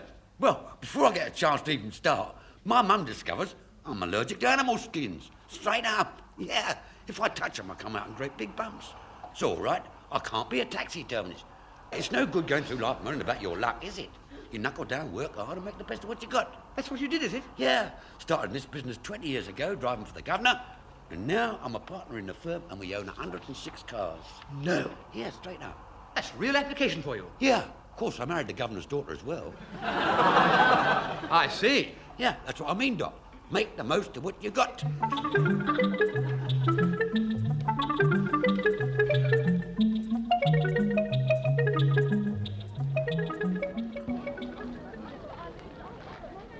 the time, Taff? Oh, 2 minutes later than when you last asked. He's over an hour and a half late. Any sign of the bashful bridegroom? Not yet, sir. Silly young fool. What the hell's he up to? Well, you know Simon, sir. Yes, indeed I do, the twit. He left the hospital ages before I did. Is Wendy all right, sir? Miss Swinbank? Yes, sitting chatting to the registrar's wife. She's a cherry soul, I must say. Informed us that only last week 2 young fellows backed out at the last moment. Well, I hope he hasn't had some sort of mental blackout. I had that years ago. Yeah. I hope he hasn't been involved in an accident. Oh, well, of course he hasn't. Anyway, we've rung the police and the local hospitals. Have you rung the holiday camp? He might have forgotten this bit. Oh, well. Maybe he was depressed about the fellowship exam.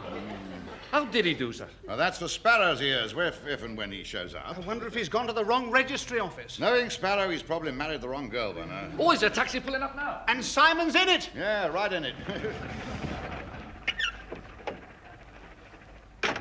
Thanks a lot. Can you change a fiver? Oh, it's okay, Doc. No charge. Been a great privilege meeting you. No, I insist. No, I wouldn't dream of it. But I can't possibly... Go on, Sparrow. You're marrying Miss Swithenbank, not the damn taxi driver. I'm terribly sorry, sir. How much does silly fool owe you? No, it's all right. It's on me, sir. Allow me to introduce you to Mr. Hawkins, sir. He's really been most awfully helpful. Mr. Hawkins, this is Sir Lancelot Spratt. Is it? Oh, the doc's been telling me all about you, sir. Oh, has he? Oh, he doesn't look as bad as all that, Doc. Hey, Simon, come on. The registrar can just fit you in. Come on, Wendy's all ready and waiting. I'm terribly sorry, everybody. Mr. Hawkins and I got involved with this pregnant lady. Come on, Sparrow. Yes. Oh, Mr. Hawkins. Sorry, would you like to join us for the wedding? Oh, I'd love to. Splendid. This is Dr. Benskin and Dr. Evans. Pleased to meet you, gents. Harry Hawkins. You see, I would have only been 10 minutes late, but this pregnant lady's If mother... you don't hurry up, Sparrow, I'll marry Miss Swithenbank myself. Come on, Taff, Mr. Hawkins.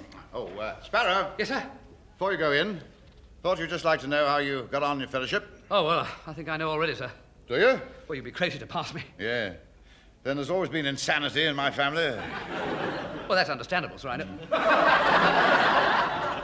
You don't mean... Yeah. Yeah, you passed, you jammy blighter. Passed? I can't believe it. I mean, it's ridiculous. I'm not good enough. No, not by a long chalk, but there you are. You must have talked the other two into it. Me? Oh, you've been the bane of my life for years. I think you're as useless as an udder on a bull. I know you must have persuaded him. I think you're lovely, Sir Lancelot. I could kiss you. Don't you dare. Take your hands off me. You beautiful Spanish brat. Down and... Come on, you two. Blimey, they're cuddling each other. Put him down, Simon. You don't know where he's been. You dreadful boy, Sparrow. Tony, I'm going to be a surgeon. You're not. Yes, those 3 old nutcases passed me. Come on then, Sparrow. Let's see if you can get through the wedding service with equal success. And don't breathe over the poor registrar, for heaven's sake. I won't, sir. It's all so wonderful, isn't it? You see, sir, it's what you do with what you've got that counts, and I think it's pretty clear that I've got it.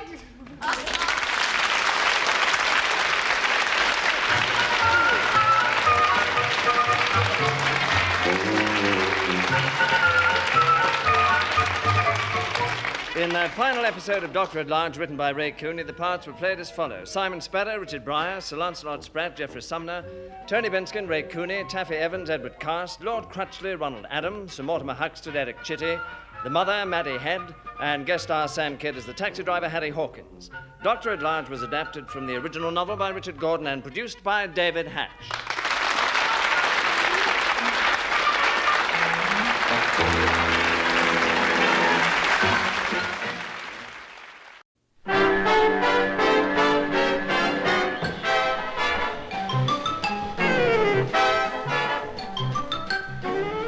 We present Jimmy Clitheroe as the Clitheroe Kid, with Peter Sinclair as grandfather, Patricia Burke as mother, Diana Day as Susan, Peter Goodright as Billy Parker, and Leonard Williams as Theodore Claythorpe in... Mind me bike?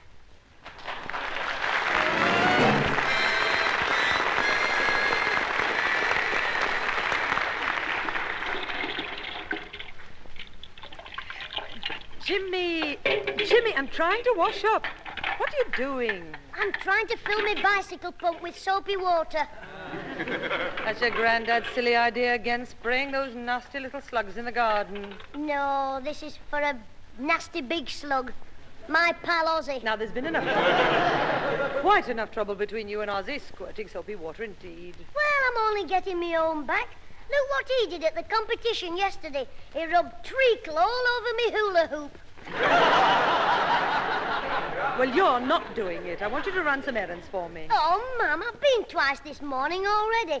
Every time I come back, you remember something else. Well, I've written it all down this time, so there'll be no trouble. Now, off you go. There's a good boy. All right, I'll go and get my bike out of the wash house. Well, don't get in your granddad's way.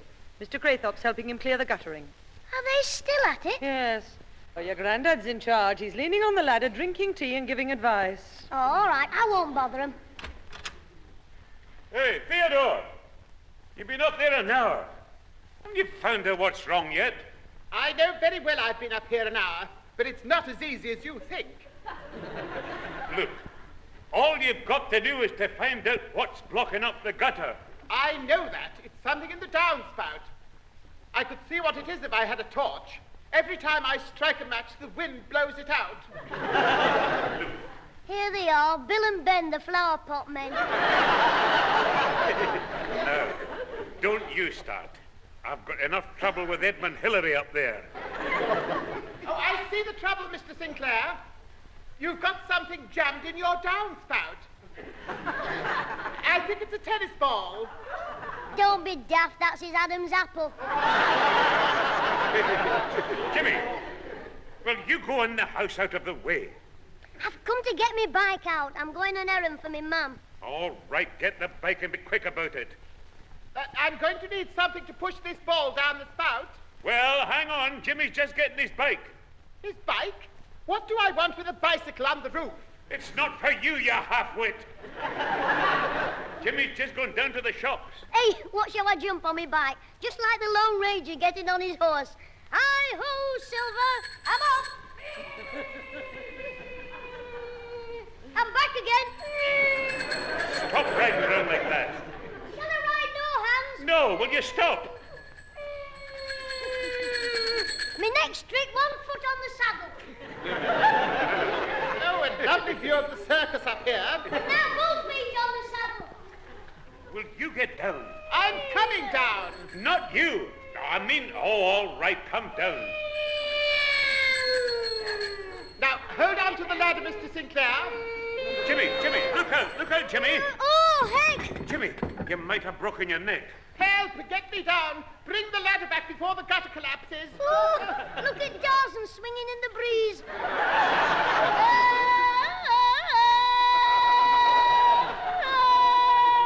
What are you doing? That's how Tarzan calls for cheetah.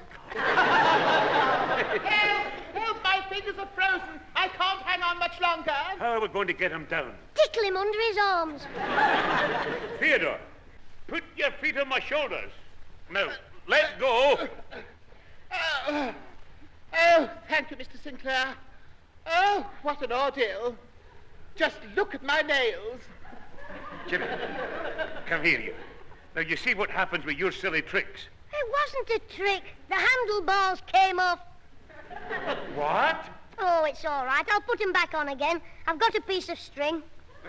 Let me look at that bike. What a wreck. It's a wonder the whole bike didn't fall to pieces. Look at the rust on those forks. And the crossbar's broken. That's the last time you ride this bike. But I'm going out on Sunday with the Red Devils Cycling Club. Who are the Red Devils? Me, Charlie Thompson, and Ozzy.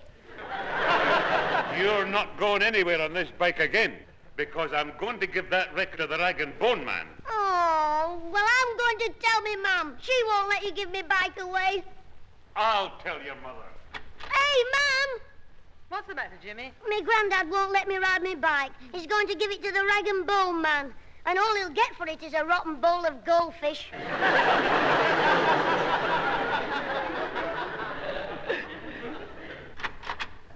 Oh, has he told you, Pat? What is all this about Jimmy's bike, Father? Ah, it's not a bike at all. It's a death trap. The thing's fallen to pieces. So's your best suit, but you're not giving that away. Don't be cheeky, Jimmy. Now, look, Father, can't it be repaired? No, it can't. Well, Jimmy, if that's the case, your grandfather's right. The bike will have to go. Oh, but, Mum. So my dear little brother's in trouble again. Mr. Greathoff just told me that our Jim nearly killed him. What? Jimmy, is this true? I never touched him. He just came down the ladder when it wasn't there. Well, I hope you've taken the bike away from him, Grandad. I have. And I'm taking to the Rag and Bone Man this very minute. That's the best thing that could happen. You better watch out. He might find room on his cart for you. We don't want any arguments. I'm sorry, Jimmy, but you can't ride a bike that's not safe. He can't ride a bike that is safe. I've seen him doing his silly trick, standing on the seat. That was in the park. There's a notice in the park which says you're not allowed to ride bicycles in the park at all. There's a notice that says keep off the grass. But that doesn't stop you and Billy Parker from slopping behind the tennis court. That's not true. Yes, it is. I saw you with your bag of stale bread. Supposed to be feeding the ducks. Jimmy, you mustn't talk to Susan like that. Well, she hasn't lost her bike. You'll just have to wait till you get a new bike. Well, I put it on my list at Christmas. You did very well for toys, Jimmy. We couldn't give you everything. Well, I didn't get the death ray atomizer either.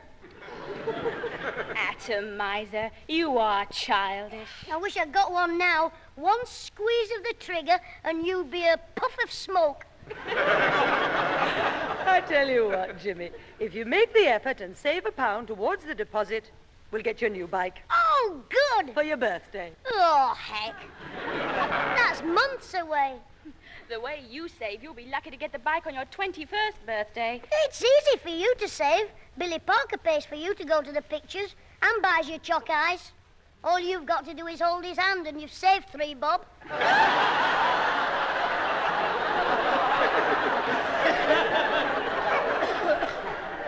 Well, at least I do save.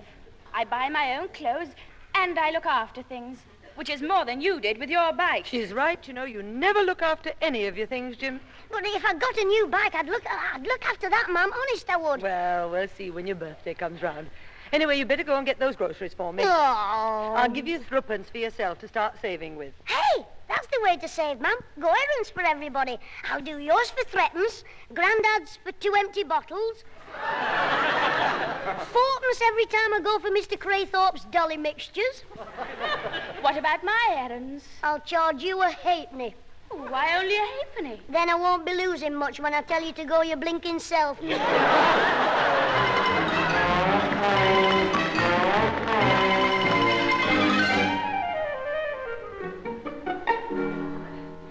Did you get rid of the bike then, Father? Yes, I just saw the rag and bone man going up the street. Did he give you anything for it? Give me anything. I asked him for 5 shillings and he said if I threw in a pair of old boots, he'd give me a balloon. Anyway, I'm glad to get rid of it. I told Jimmy he might get a new bike on his birthday if he saves up and promises to look after it. Well, that's the best thing. Oh, heck. I'm worn out. Here's your groceries, Mum. Thank you, Jim. Did he have any cooking apples? Yes, £1. And from the weight of this bag, I think he's put the tree in as well. It's not all that far to the grocer, Jimmy. You'd never notice it on a bike. Now, don't start on again about the bike. Well, Ozzy was on his bike. He'd been for an ice cream cornet. He passed me when I was staggering back. He turned round, pedalled through a puddle and splashed me. Then he shouted, "If you want to get on the crossbar, it's 4p." Never mind, Jimmy. You'll get your own back when your birthday comes round. I got my own back when he stopped at the lights. He'll have a cauliflower ear in the morning.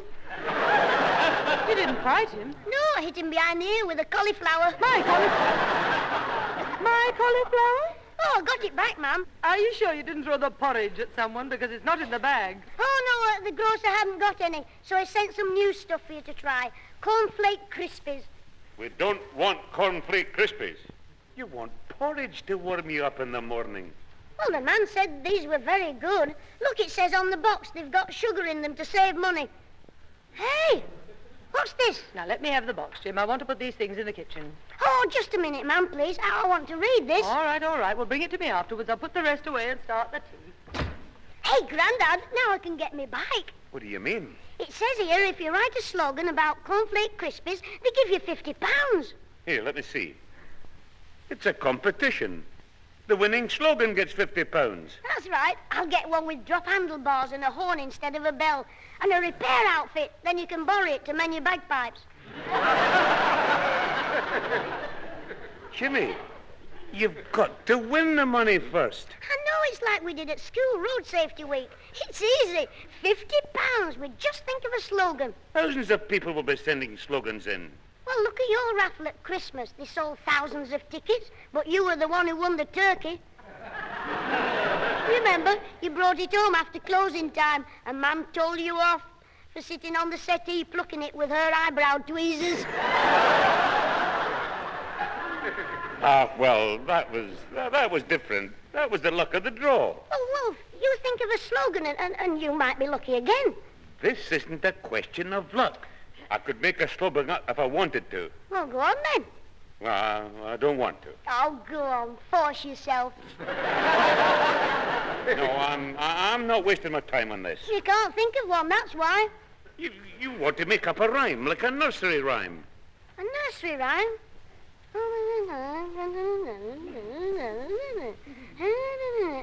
Hey, wait a minute. I've thought of one. Hey, listen to this. Old Mother Hubbard went to the cupboard feeling kind of frisky. And when she got there, she jumped in the air because she'd still got some cornflake crispy left. I've got a word too many, haven't I? You've got to put 5 lines too many. They're like simple slogans. Well, the first line would be something like, they're so good... They're so good they ring the bell.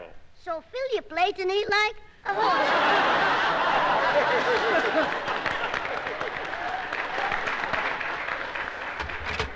No? Come on. Your tea's ready. Mum, we're going to win £50. All we want is a slogan. Look, it tells you on the packet. Jimmy, I can't be bothered with things like that. Oh, but you're good at it, man. You write all those things for the Women's Guild, like Mr. Craythorpe's jumble sale last week. Remember? Ladies, bring 'em by. Don't be shy. Come and try Theodore Craythorpe. No, it was come and try, signed Theodore Craythorpe. Anyway, I'd be no good at this. Ask Susan to help you. Oh, it's no good asking her. All she can write is love letters to Billy Parker. How do you know what she writes? It's easy. When she's finished, I hold the blotting paper up to the mirror. Hey, do you know what she calls him? Billykins. You ought to call her Nanny Goat. It's very naughty to pry into Susan's affairs. I know. I'll get Ozzy to help me with the slogan. He's very good at English. He's a dead loss at leapfrog, but he's good at English. You're an optimist if you think Ozzy'll help you after you hit him with that cauliflower. Oh, he'll have forgotten about that. He's got the worst memory in our class. He never remembers which is his desk. He has to stand at the front till everybody sits down so he can find an empty place. Anyway, he's got to help me to get a bike because I'm captain of the Red Devils. All right. Ring him up then. But don't be long. Your tea's ready. Right, Mum.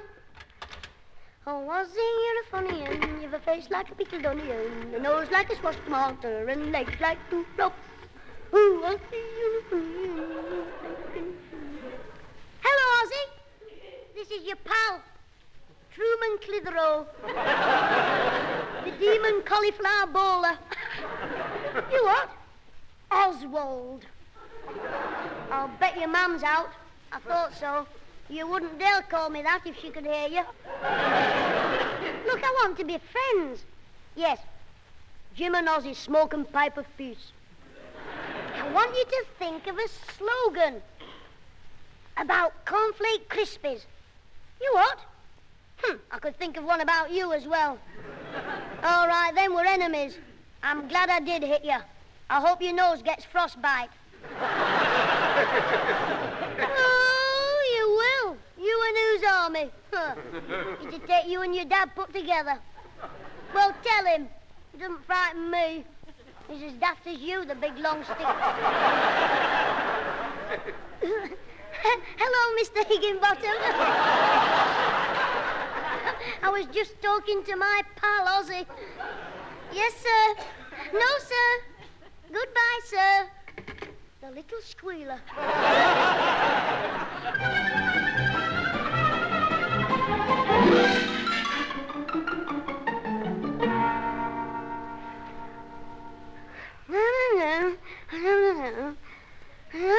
Cornflakes.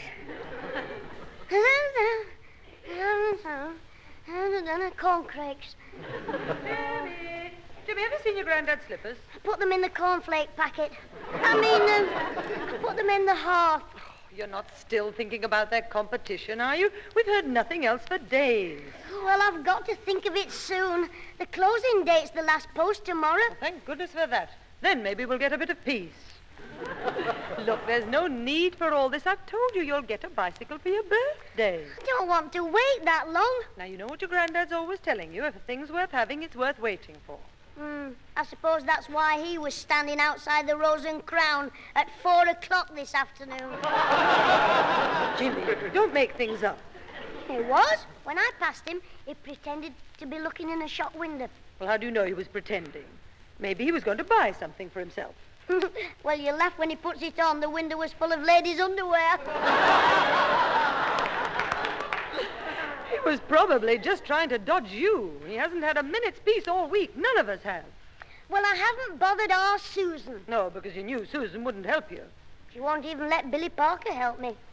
He's there, in the front room, helpless. In the grip of the octopus. I bet he could think of a slogan if she'd get off his knee for 5 minutes. Dear, I don't know what I'm going to do with you. Now leave them alone and get on with your slogan. I'll go and ask what time Billy's going. Oh, he hasn't shut the door. He's ready for a quick getaway. I had a wonderful time, Billy. It was so nice of your parents to invite me to tea. About time, too. He's had enough free meals at our house. They were delighted you could come. They both said what a beautiful, charming girl you were. He must be as daft as Dicky Dotty. I can't think what you see in me, Billy. Oh, don't be silly. I can't think what you see in me. I mean it, Billy. I can't think how I got a wonderful boy like you. But it's you who's wonderful, Susan. I'm the lucky one. I can't think how I ever got you. Well, can one of you think of a slogan for Cornflake Christmas? What do you want? Listening at the door again? I want Billy to help me with my slogan. What's that, Jimmy? Oh, don't take any notice, Billy. He's been on at everybody about this.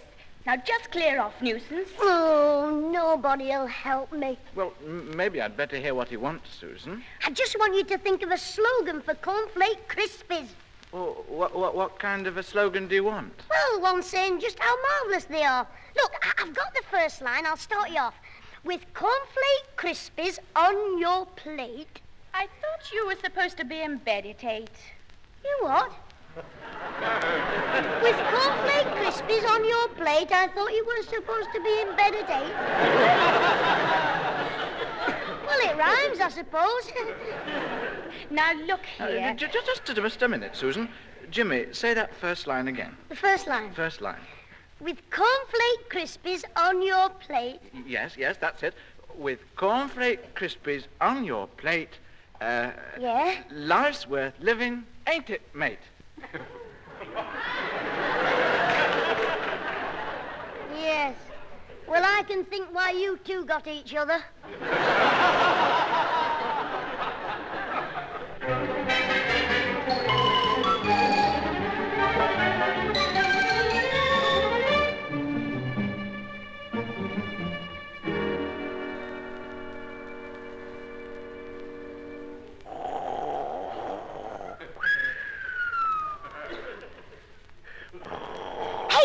Wake up, Grandad.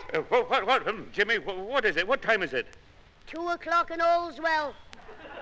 I've got it. You've got what? With Cornflake Crispies in your gob. Oh, no. You haven't wakened me at 2 o'clock in the morning to recite slogans. Well, I've just thought of it and I wanted to ask you. All right. There'll be no sleep till you get it off your chest. Go on now. With Cornflake Crispies in your gob. What comes after that? I wanted to ask you. You mean you've woken me up to write slogans? Well, I've got the first line for you. Jimmy, get out of this room. Go back to your own room and don't make a sound. How dare you waking people up when they're sleeping? Well, you woke me up when you came in tonight. I never went near your room. You didn't have to. I heard you singing.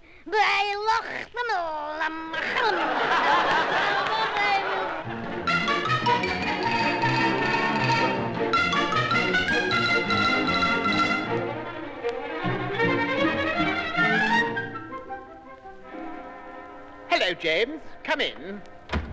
My, you're up early this morning. I know. You're my last hope. James, you've got something on your mind. What is it? Cornflake Crispies. Well, I'm afraid I haven't got any. Would you like a slice of toast? Now, look, Mr. Craythorpe, I'll tell you. You remember the other day when I knocked the ladder away when you were climbing down it? I'm not likely to forget it. I still have 2 cracked fingernails. Well, me granddad got rid of me bike. I know, and I must say I thought he did the wise thing. It's all right for you. You don't need a bike. You're not a red devil. Well, I've been called a few things in my time, but never a red devil. Well, I heard Grandad call you a... Anyway! If I get a slogan for Cornflake Crispies, I'll win £50. Then I can buy a bike. Oh, my grocer was telling me all about this when I called in yesterday for my egg. Oh, well, you know all about it, then? Yes. Well, no, James, let's see. Now, what kind of things are they? Well, on the packet it says, the cereal that turns breakfast into a banquet. What do they taste like? Horrible. You know those that go snap, crackle and pop? Well, these blow your cap off. In your case, you bowl a hat. Oh, I see. They make a noise. Yes, sir, that's what gave me one of my ideas. Me granddad doesn't like it. What do you think? Cornflake Crispies, yum, yum, yum, go whiz-bang wallop in your tum-tum-tum. Oh, what a revolting thought. Don't you like it? Well, I wouldn't say it recommends the product. I know. Why don't you try a limerick? Is that one of those pills you take after you've had the cornflakes? No. It's a sort of rhyme, like, there was a young lady from Hyde who ate a green apple and died. The apple fermented inside the lamented and made cider inside her inside. Oh, what a revolting thought. Well, I'm afraid that's the best I can do, James. I must be off to work now.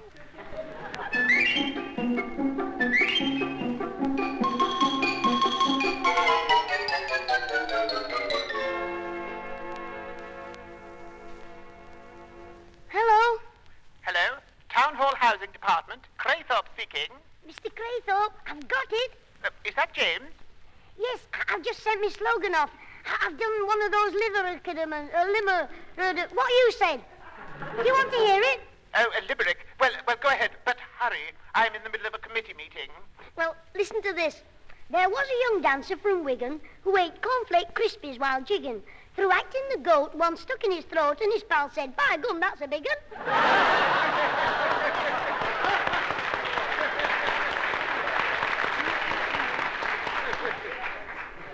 Are you still there, Mr. Craythorpe? Yes, and I wish you the very best of luck, James, I'm sure. Thanks, Mr. Craythorpe. And when I win £50, I won't forget you. I'll buy you something for your bathroom. Oh, really? Yes, a rubber duck.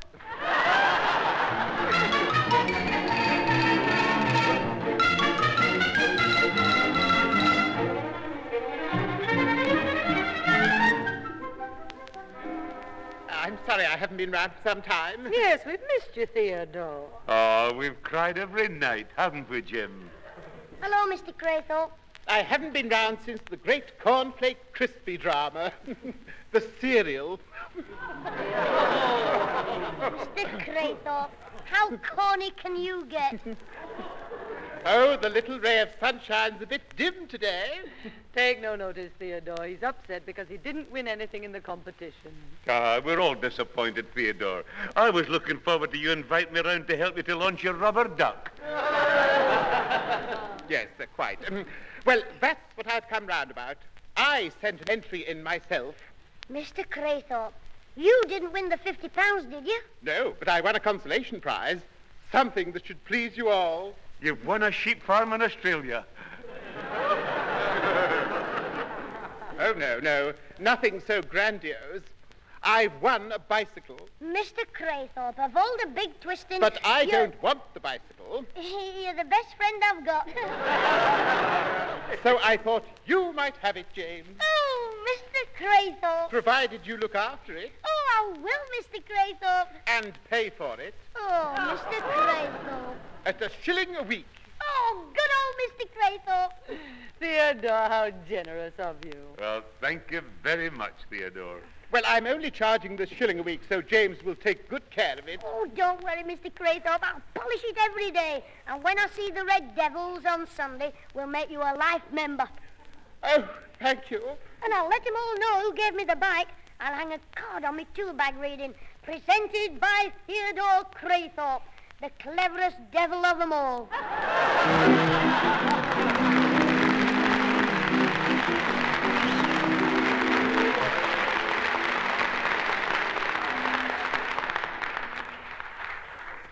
I just thought I'd come back to tell you we're all back on porridge again. All except Mr. Craythorpe. He's back on the wash-house roof again. So I'd better go. I've got to hold the ladder this time. Grandad's out on my bike. Help, Mr. Sinclair, get me down. I'm too late. Oh, don't some mothers have 'em?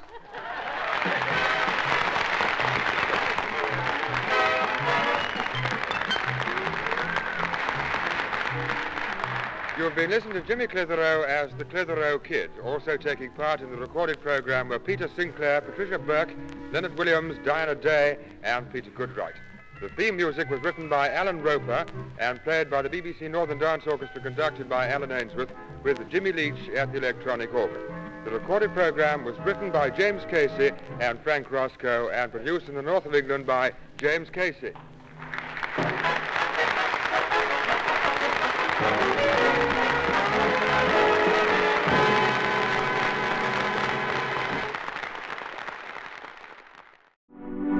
This programme was made with the support of the Broadcasting Authority of Ireland.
Hello?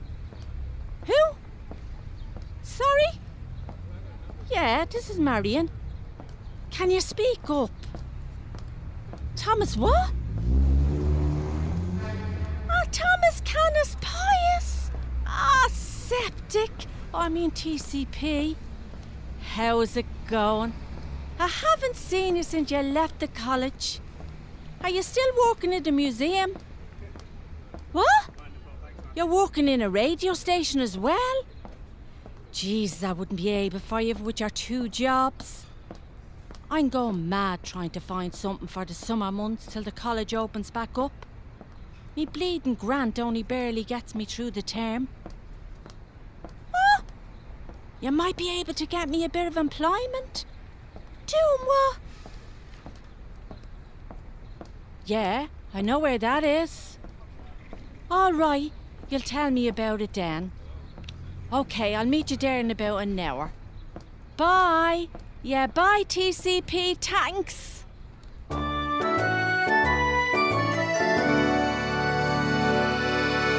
It's Riveting History. Hello, and welcome to FLM FM's Riveting History series. I'm TCP Crawley. On this week's programme, I'm joined by Bartle Cramp, who's known affectionately as the Sniper by his many friends. Bartle is a noted historian who specialises in Ireland's prehistoric past. He's also totally opposed to genetic modification of all plant life and the cloning of animals. This man is also a renowned poet in the Celtic tradition, who sings his poetry in the Sean-nós style. Sean-nós, as everyone knows, is Ireland's ancient form of storytelling, which is sung and lilted. We're also joined in studio by Professor Sorcha Braithwaite Heron. Chief Archivist of the Irish Studies Department at University of St. Dalbach, Kyrgyzstan. You're both very welcome to the programme. And today they're going to discuss the origins of the very first people to arrive on these shores. Welcome to the Riveting History series, Bartle, and you too, Professor Braithwaite Heron. Well, Jaws, thanks for inviting me on, TCP. Where would you like me to start? You have the floor, Bartle. Well, Jaws, now, I must say, I'm very disgusted by these scientists, the way they're modifying and cloning all the crops. Who ever heard of whoats? And what the feckin' hell is a cobbit supposed to be? What is this man babbling about? And you, Mr. Crawley, may address me as Professor Heron. Of course, Professor, sorry. What was that, Bartle? Cabot? Surely.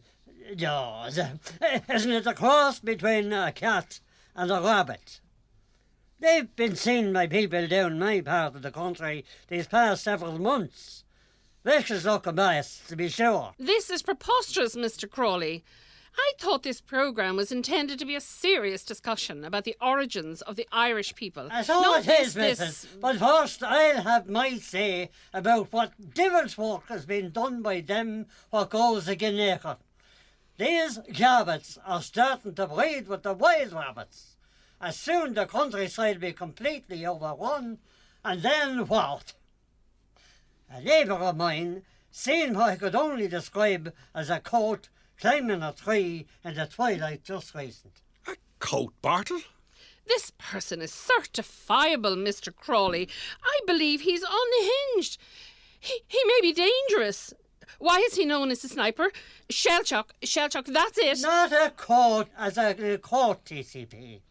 He said it was a cross between a cat and a stoat. He called it a coat for short. Jaws, how could an ordinary coat climb a tree? Are you feckin' mad in the head or what? I won't put up with this for a second longer. I'm leaving, Mr. Crawley. You have wasted my time. You've impugned my reputation. Cabots and coats, indeed. Let me out of this asylum. I think we'll take a short break right now. Yes, right away. Yes, there's more than cabots roaming about the place.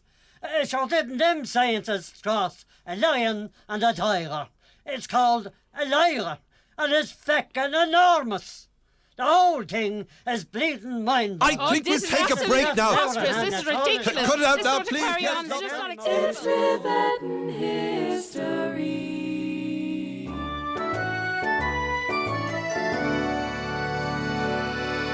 It's Riveting History.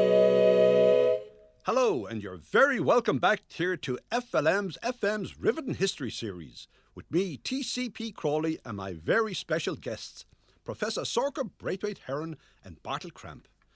Well now, the conversation became a little heated before the break, but we've managed to restore calm to proceedings.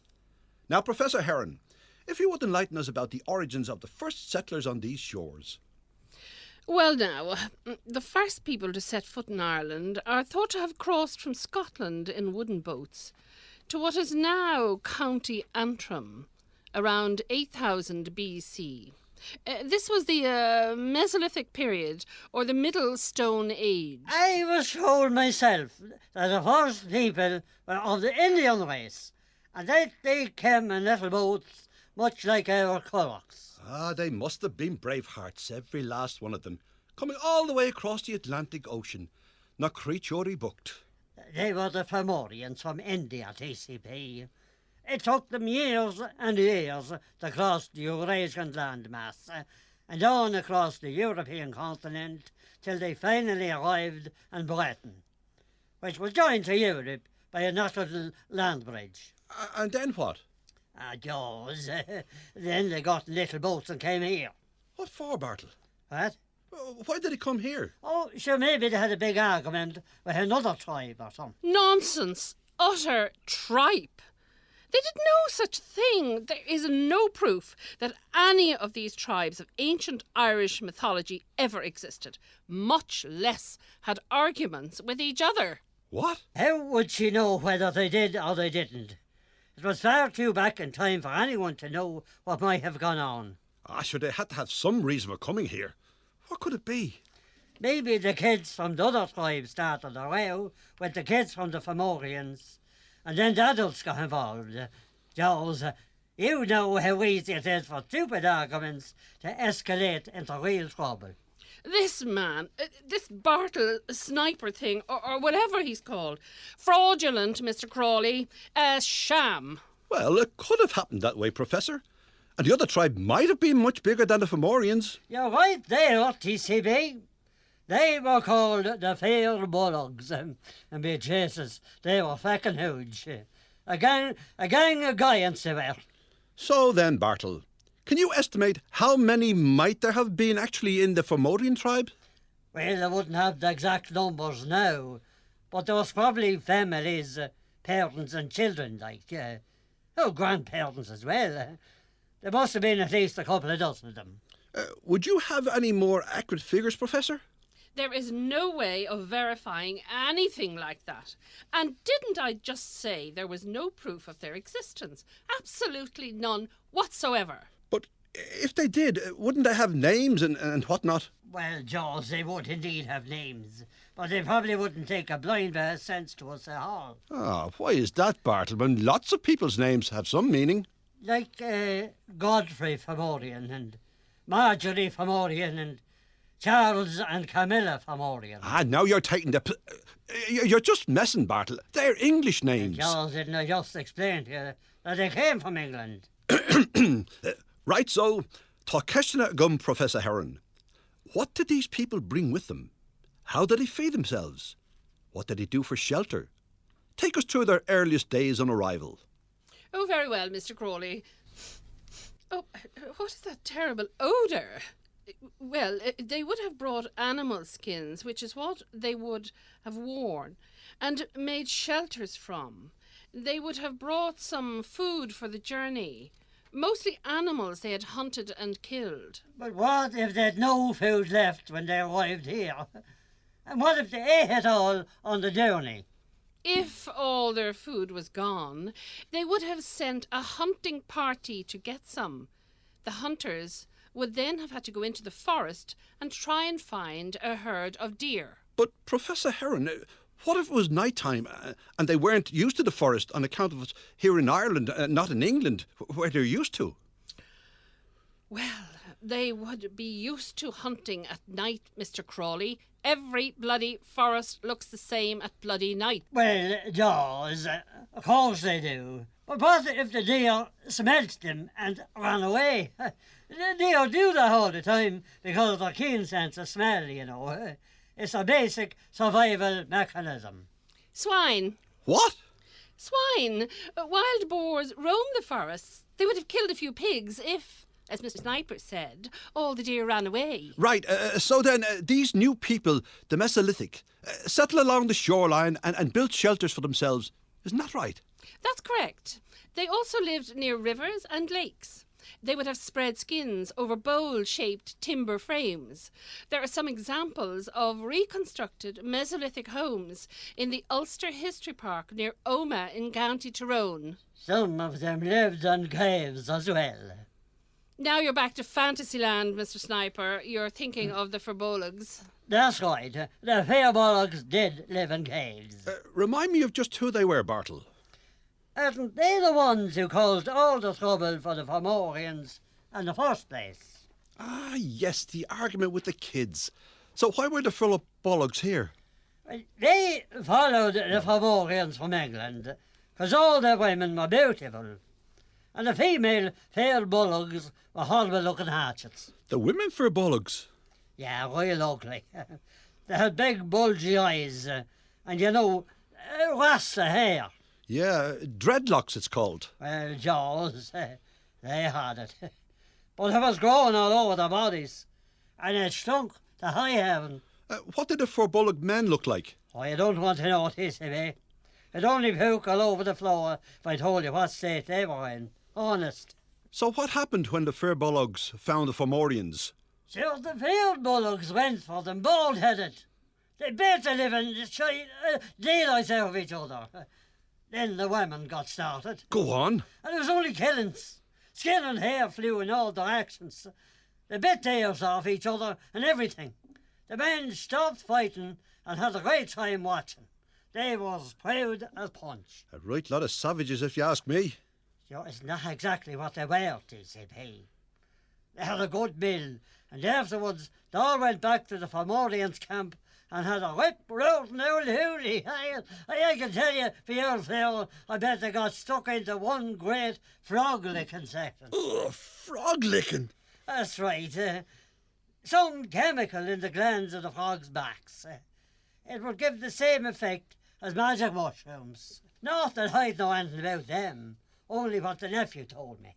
But come to think about it, they probably ate loads of them as well as licking the frogs. But how would they know which frogs were the ones with the hallucinogenic properties, so to speak? And how many would they need to lick? You mean, how many ones do you give you the same kind of trip as acid? Exactly. I'm afraid it would have been hit and miss, TCP. Something like, hey, you in the stupid squiddle hat, don't lick them big brown frogs, 'cause 34 people died from them at a sun-worshipping ceremony only last week. Drinking 2-week-old stoat's piss can kill you just as easily too, you know. So the two tribes would have made up and lived harmoniously then? They did in their asses. Another row broke out because one of the fair bullocks tried to drag a particularly good-looking Fomorian bird off into the bushes for a bit of rumpy-pumpy. But the fair bullock's mate got wind of it. So the lady fir bullock wasn't too pleased then? That's right. She fancied the Fomorian bit of stuff herself, big time. So what was the outcome? Well, Jaws, the Fomorians sneaked off into the forest and all the fair bullocks fell asleep. You never know, they might have slipped something into their drinks to knock 'em out. Anyway, off they snuck, kit and caboodle, as far as they could go to put as much distance between themselves and their enemies. They must have eventually discovered some very deep caves to live in, 'cause to this very day, the same Fomorians are known as the She, which translates into the people of the hills. That means, TCP, the leprechauns. And everyone knows the leprechauns live underground. It's the Didanan, you blithering idiot. The Didanan became the She. Oh, my God, what's that disgusting smell, Mr. Crawley? It's a squeal. I brought it here in this bucket that's under the table. Here, have a look.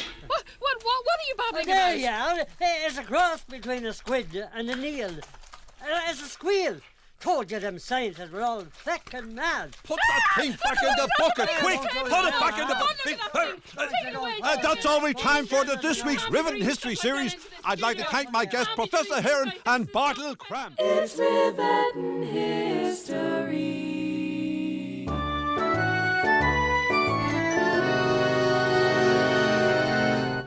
But listen to Jeez, this is all a bit manic, TCP, isn't it? Is it always like this? No, Marion, we just had an unscheduled item on the Riveting History programme. I'm afraid I gave Professor Heron there a bit of a fright. It must have been some bleeding fright. Look at the state of that poor old one. She's shaking like a bleeding jelly and she's white as a sheet. Keep it down, Marion. She's threatening to sue the station. At least that's what I think she said, but I think we're chatting so much I really couldn't make out what you were talking about. Here, let's go into the empty studio. We can have a chat in private. God, I hope she sees the funny side of things when she calms down a bit. Otherwise, Bob will give me a right bollocking, or worse. She looks like she should have been sedated, if you ask me. Hey, I passed an odd-looking geezer carrying a bucket just outside the front door. I bet he had something to do with it. And who's Bob? The less said about the outfit with the bucket, the better, Marion. And Bob is the station manager. Jesus, he'd be furious. Anyway, you found the place easy enough. Ah, yeah, no problem. Down the North Strand, into the Web, and down Popular Road, just like you said. I never knew there was a radio station here, though. What's it called again? Fraternal Liberal Media. Oh. FLM FM. Oh, Flem FM! That's bleeding gas septic. I mean TCP. So, what's the story with the job offer? Have you ever heard of the French professor Henri du Fornicate? Am I hearing you right, TCP? Professor du Fornicate is a legend in the archaeological world. He's a renowned scientist with countless letters after his name. Are they French letters? He's a great man altogether, eminently respected. The professor's looking for an assistant to help with his new undertaking, and I thought of you for the position. Why me? You've studied archaeology and history, so you've got the right background for the job. You know lots of others who did the same subjects. Did you go through the list before you got to me? The pay is excellent, Marion. Why don't you do it then? And what's the catch? That's where FLM FM comes in. Professor du Fornicate has promised me the serial rights to broadcast the results of his project on Riveting History. I'm really excited about it, Marion. It could open all sorts of doors for me. And for you as well, of course. Yeah, I can see how you're up for it. But don't pee yourself, TCP. Now, what would this assistant's job be? Oh, well, you'd be required to travel with the professor as he visits the Neolithic and megalithic sites around Ireland. Apparently, he has a concept that links them together. He uses some sort of mathematical formula or symbols that he discovered on a trip to South America. Very mysterious, don't you think? Sounds like a bit like your man, Indiana Jones. Oh, he could crack his whip for me any day. Professor du Fornicate isn't some comic book hero. Have you met him before? Not in person, but we've spoken on the phone. We email each other. And how do you know he's not a bleeding axe murderer? The job pays €700 a week and is expected to continue for approximately 2 months. There will of course be travel allowance and a possible bonus on completion. I'm almost tempted to go for it myself. Generous package that it is. When do I start? Do you need me to sign a contract? I think that'd be a good idea, don't you? Just to keep everything on the level, so to speak. You're a bleeding mate, TCP. I won't forget you for this. And I was only messing about the professor being an axe murderer. I swear to Jesus. Get a grip, Marion. 700 multiplied by that's 5,600 for 2 months' work. Where's me phone? I'm going to ring me friend Portia. She'd be mad bleeding jealous. I knew you'd go for it. Right, I'm expecting a call from him later on with the address of the hotel he'll be in. I'll ring you with the details. I need a word or several with you, Thomas Canis Pius, about this Professor Heron situation. My office, now, please. Certainly, Bob. OK.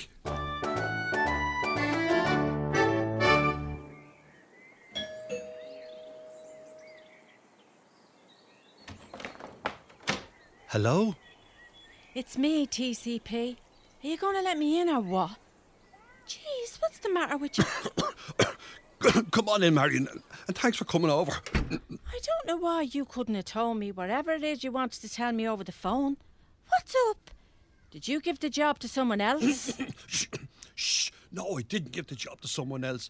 What do you take me for? Go on into the kitchen. Holy mother! Oh, what's that smell? And what's that green stuff on your mouth? Shh. It's only a bit of Japanese seaweed and a few herbs. This cough came out all of a sudden and I'm trying to shift it. What's your mammy doing? Is she not looking after you? Will you be quiet, for God's sake? She's only after going up to her room a while ago and I don't want her coming back down. I was just about to hide the rest of her flipping drink when you banged the front door down. She'd need a bleeding drink to put up with the stink coming out of that pot in the cooker. What the hell is that? Mandrake root, parsley and thyme, seaweed, wormwood and onions. Oh, and tripe. That's for the supper.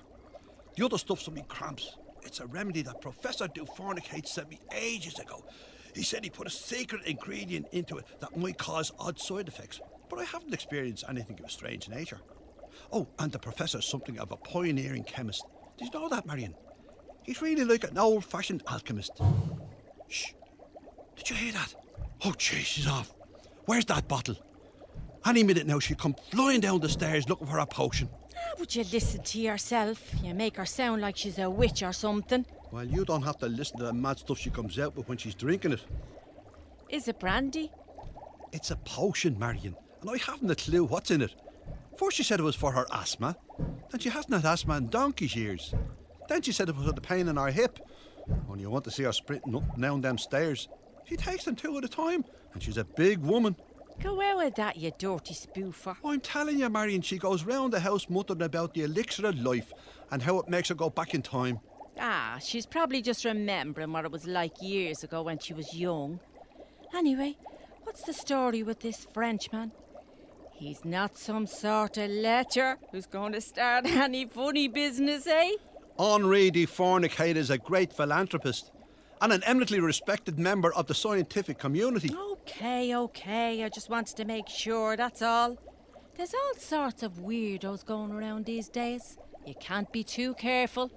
You can go and meet the professor tomorrow. He's staying in the Shebean Hotel on the Holt Road in Raheny. That Kip? What the feck is he doing in a dive like that? It's a historic old building. He wants to absorb the atmosphere. Besides, you'll be travelling with him from there to the first location on the itinerary. Right, I'm off. I'll keep in touch and let you know how I'm getting on with Henri. Give your mammy regards. She sounds like a gas elven. I let myself out. Was that a young one I heard down here? I told you not to be bringing your fancy women to this house. You're turning out to be just like your father, that dirty swine that he was. He was a philanthropist too, you know. Well, at least he was the pissed bit of it. Did I ever tell you how your conception caused a huge stir in Balliol in a coma? Only 1,000,000 times, Mother. It was the only time the Kip ever came to life. That's if the inhabitants ever had any life in them to begin with. Anyway, your outfit chased me all around the wheat field on the edge of the village. One lovely summer's night. I let him catch me a few times, mind you. He was all over me with his dirty paws, and I had to knee him in the you-know-whats to get him to slow down. But nature took its course in the end, as they say. And there you were, 9 months later. The next morning, however, after our night of passion in the wheat, didn't some idiot on his way home from an all-night booze-up see the marks of our exertions, shall we say, and ran all around the village saying, aliens have made strange shapes in the wheat field. And that's how the first crop circles were discovered in Ireland. So, you little scut, see what you're responsible for starting. Now, where'd you hide me potion? And don't lie to your mother. I've eyes in the back of me head, you know, and walls have ears. You're a bit alien looking with that pointy head on you. What the bleeding hell is that smell?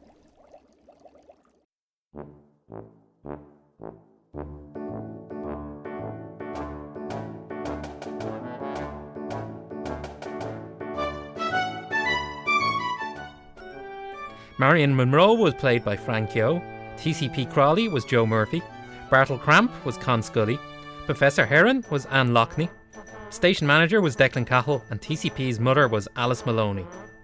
Directed by Declan Cahill, recorded by Deborah Gaffney, post-production by Gavin Byrne, music was by Fran Dempsey.